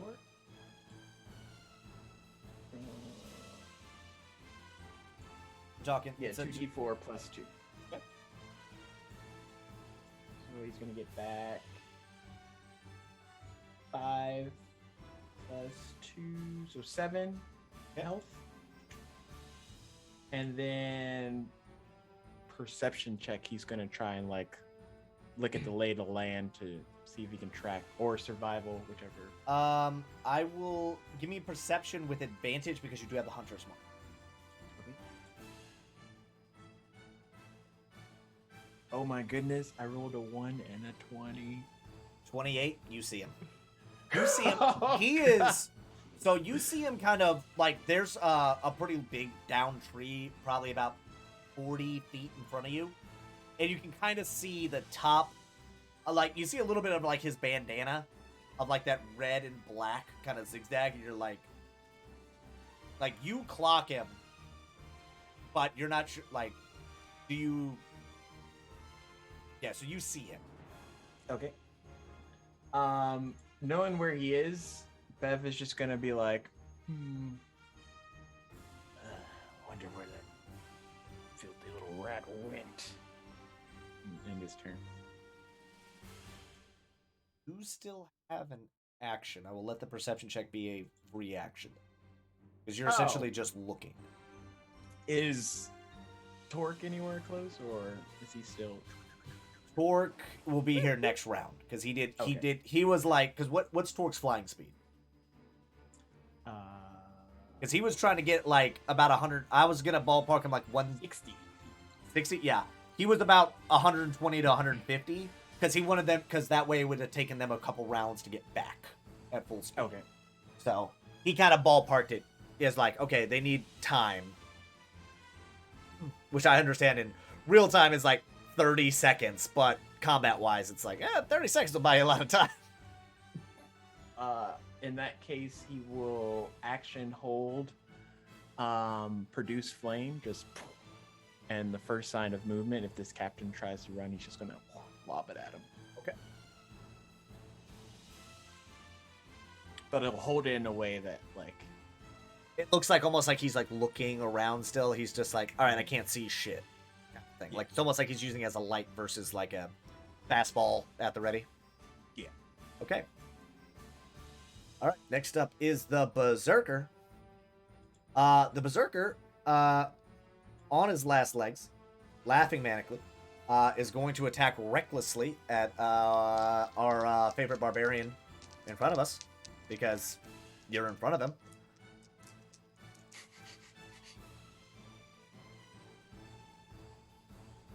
That's a nat 20. No, that don't hit. No. No.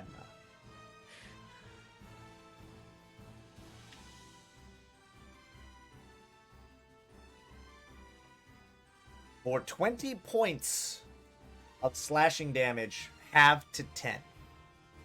Okay. Yeah, that hurts. That hurts.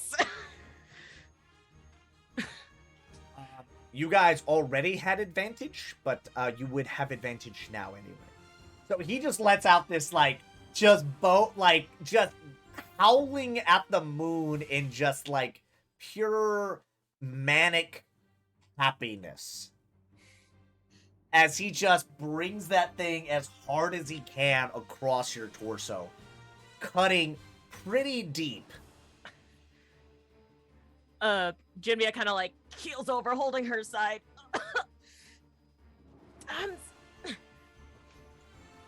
That hurts. All right, that'll be their turn. Kobolds are all dead, so it's the captain. The captain, seeing that you're still looking, is going to try to move, and is going to try to stealth up to move away. okay. However, they're going to move first before they hide action. So as soon as they move out of their cover, you now get to, So they're, so like I said, they're about 40 feet out. So I believe that's within range. Okay.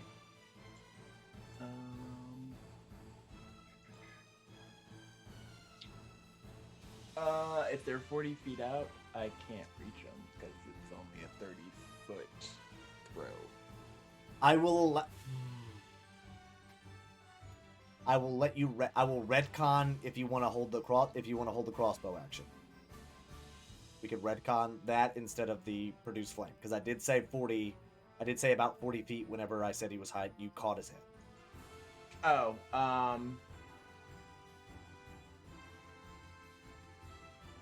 So if you want to ready your crossbow bolt instead of the produce flame. No, I'm gonna play dumb and act like I don't see him. Okay. So he won't dash and try and move. So he's gonna move his full distance, and he's going to roll to hide again. Okay.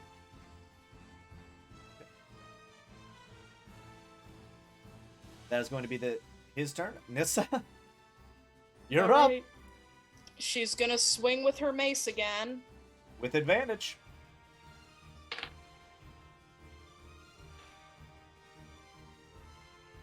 You're not gonna believe this. That's another nat 20.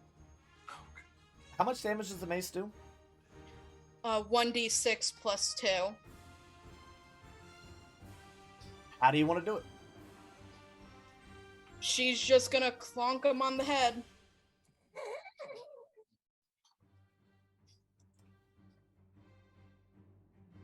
Nissa, you hear this maniac laughing giddily, covered in blood, swinging his axe around. And you're like, that's enough. And you bring it down, and you bonk his head into his chest. Ugh. Oh gosh. Just Ugh.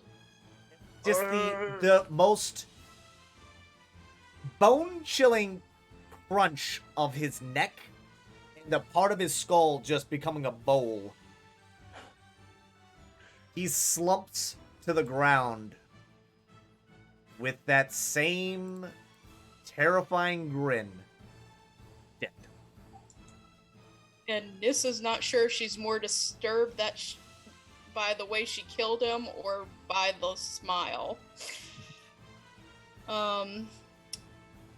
And then she is going to, as a bonus action, cast Healing Word on Jinvia. Those heals were for me. And Jinvia recovers 9 health.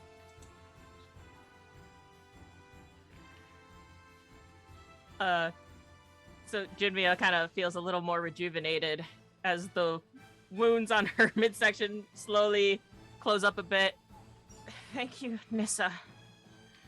You're welcome. Can Nissa still move, or would that take up all her? Well, no, because you still have your movement. You action, bonus action, so you still have movement. Alright, then she's going to try to see if she can follow after Bev. Yeah. So, just so everybody at home understands what just happened, Nissa just walked up. And, like, this guy, from Jinvia's perspective, this is what Jinvia has just seen. This berserker cuts her across the torso. She's like, shit, that didn't feel good. And as she stands up, this guy's face just all of a sudden goes down further. And as he's falling, Nissa's just there, mace in hand, and it's just like, oh, let me help. And then just like little bits of green magic escape her hand and just kind of like wash over you. And then she just like, okay. And then just starts running after Bev.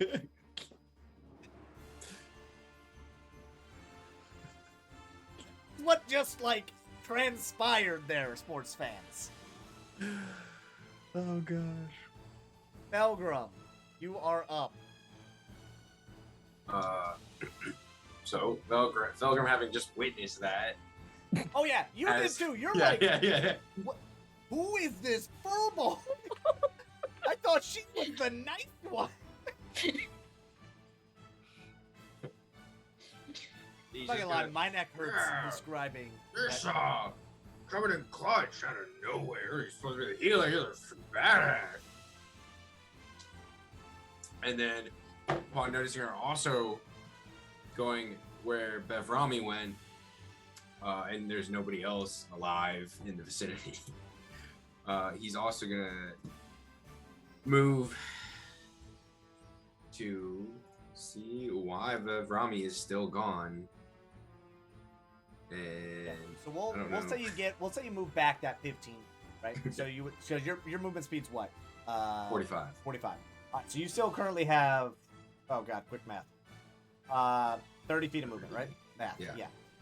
So you get there, roll a perception check with advantage, because now, Bev is producing flame now, so you now have like a more direct light.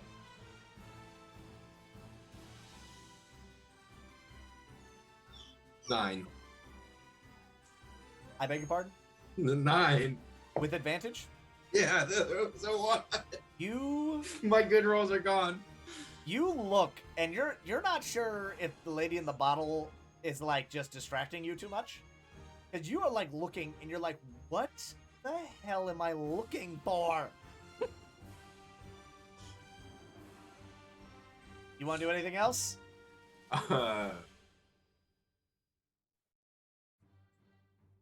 Just keep walking the rest of the 30 feet, I guess. Just All right. Just gonna keep walking aimlessly, like, You're just oh, gonna they're here stumble out. somewhere. All right.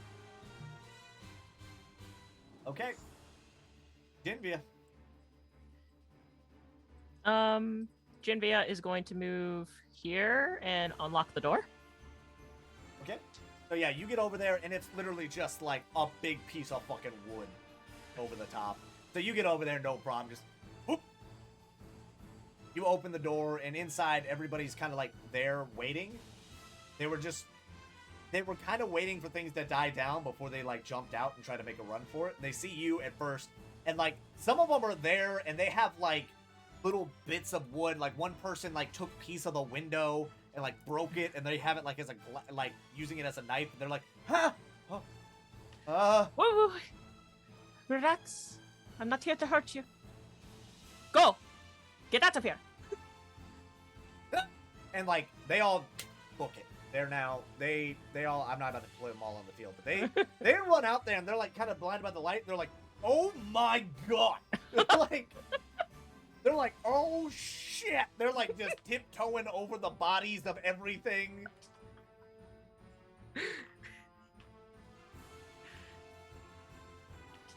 But yeah, that's the end of my turn. Bev? Bev's gonna maybe waste. How far away is this guy? You said 40 feet? You lost sight of him at about 70. At 70? Yeah, because he was 40 feet. He moved his movement, and then you kind of lost sight of him in the trees again. Okay. So, quick maths. If I move.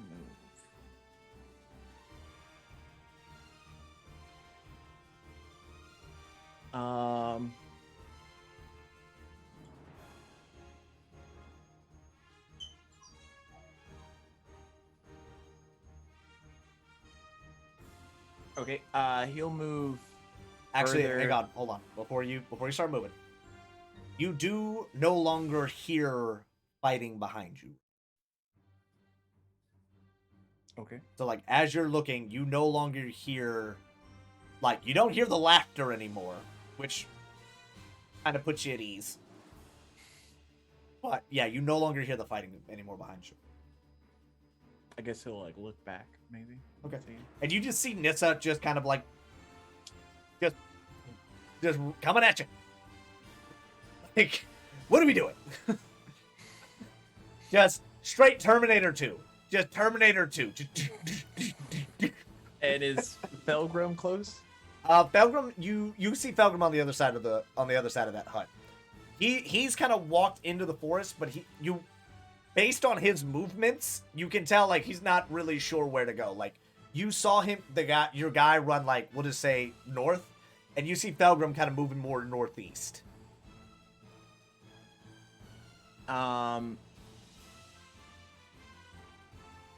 Is there a way to track to see which direction Captain went in? Yeah, you saw him head straight north. Like you saw. Okay. As soon as you were like looking, he's not like serpentining. He's like just trying to put distance down. Okay. I guess he'll pull out his hand crossbow and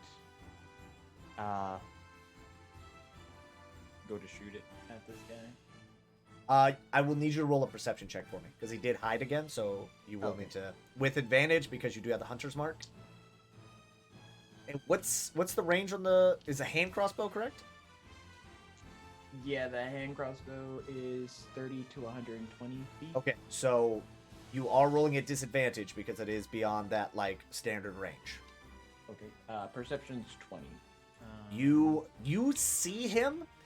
Now he's like kind of there's like a large tree and he's kind of just peeking around the side like there's some shrubbery and stuff, but once again his goddamn bandana is sticking out so much, but he doesn't realize it because he's forgetting he's wearing it.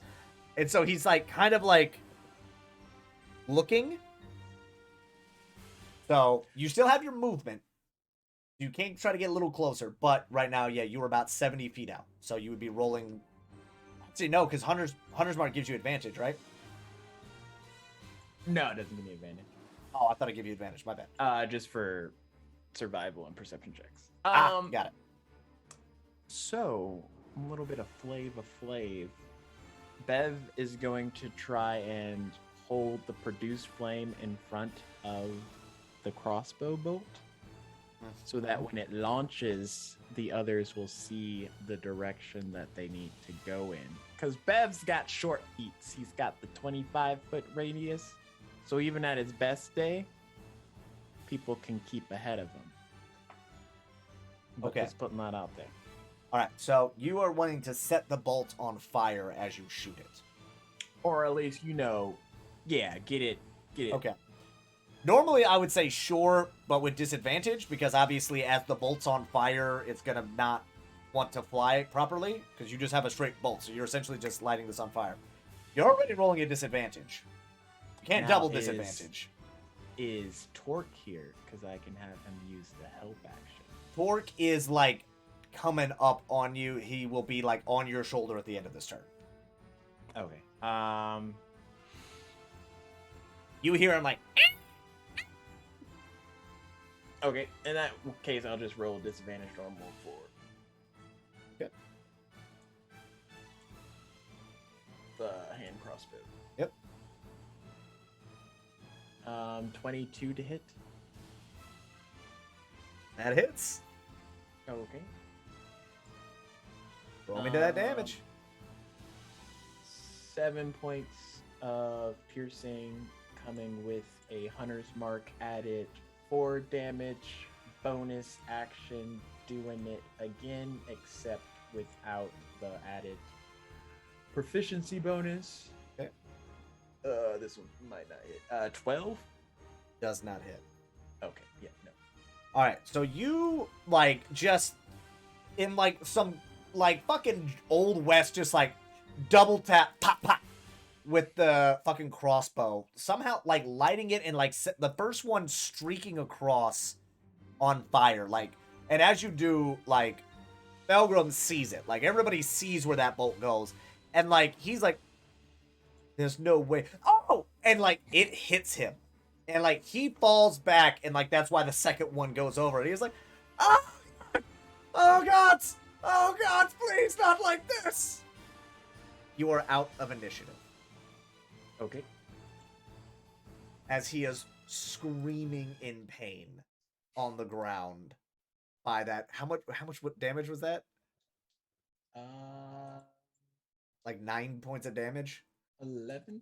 11 points of damage. So yeah. You guys are out of initiative.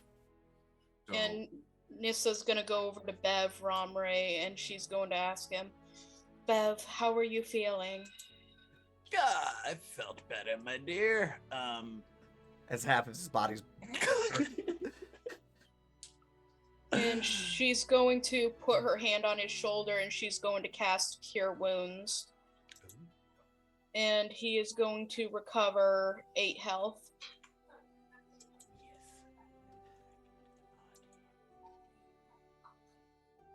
Felgrim, upon seeing the bolt and hearing this captain wailing, is just gonna run to the captain.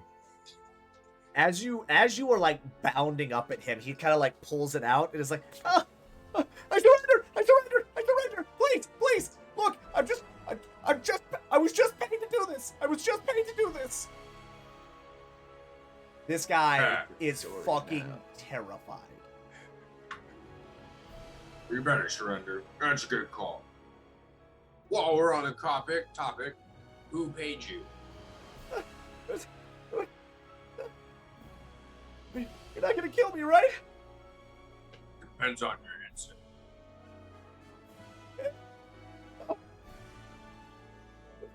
Jackson paid me. I'm just an actor. He said all I had to do was sit up here and wait for a few days, and he'd send some guys to come get me out of here. That was it. First looks around. I fucking knew it. What's so all you were told is to just sit here. What's with the hostages? Well, we were told to make sure they stayed alive because we didn't want to kill the workers. I mean, with that up, we just didn't want them to run. How many of them were there? We know of the 5 in the one cabin. It was like 10, 12, I think. What? You're coming with me. We're going. You're not. Oh, okay. As you like reach down and grab him, it's just like you got. Knowing your based off your character, I'm imagining you're grabbing the hurt shoulder. Yes. Like, ow, I'm sorry, ow. Oh, shut up! It's not that bad. As he says that, like it looks pretty bad. Like No. it doesn't look real bad, but you're also like, oh, that probably fucking hurt. But as Pilgrim says that doesn't hurt that bad, he purposely moves his thumb into the hole the bolt was and just continues to drag him. Oh man, oh god. Oh. All right, so you guys all kind of get back up there. It just kind of sit. I imagine just kind of like plop him down on the log. Jinvia, now that her rage has kind of died down, she's feeling very exhausted now. She's like slowly making her way to the second cabin and to try to like unlock the door to the second cabin. Yeah, no problem. Like I said, these logs, like they have some weight, but nothing. You're like, up. You open it up and there's about there's 7 people inside, like all just kind of bound up, like oh shit. And she, it's all right. I'm not going to hurt you. Just stay still. And she's going to take her cooking knife and cut them free. As you cut them free, they're just like, oh, we're free to go? Yes, go. You're free. They all immediately take off running. Once again, same thing, kind of like hop stepping over that, and they are running down the riverbanks back towards town. And as soon as they leave that cabin, Jinvia just falls on the floor. Okay. And just lay there and relax. And that, ladies and gentlemen, is where we are gonna end tonight's episode. Oh my goodness, what a doozy. I want to thank Nissa over here being MVP. Holy shit. Right. Oh my goodness. Guys, if don't forget that tomorrow, Dungeon Talk? No Dungeon Talk. No Dungeon Talk tomorrow. Sorry. But we will have an episode this Saturday and Sunday. One So- of the next episode of the Black Plague and then Rise of Sage Mist. So we have Black Plague on Saturday and Rise of Sage Mist on Sunday. Sunday. So definitely guys want to check that out. If you're not already following, please think about hitting that little heart at the bottom of the screen. We are on our way to 50.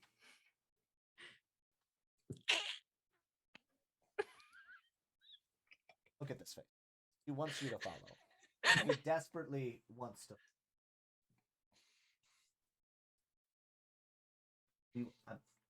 Go outside. Give me a moment, please. Before the dog tries to throw me out of this seat. But we are on our way to affiliate, and we need those 50 followers. So if you have enjoyed this show, please think about hitting that little heart at the bottom of the screen, because we do have a whole plethora of different shows here for different taste of folk. You have me, your friendly neighborhood Paul, DMing Legends of Noia. You have the Judge DM DMing most of the other shows.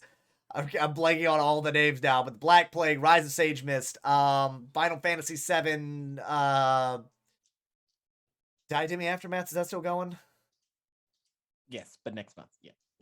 Yeah, It's all there. We got Spooktober happening. There's a whole plethora of shows. Discord. Go into the Discord. We got the calendar right there. Yeah, I just watched. Right now, we still have the giveaway, right?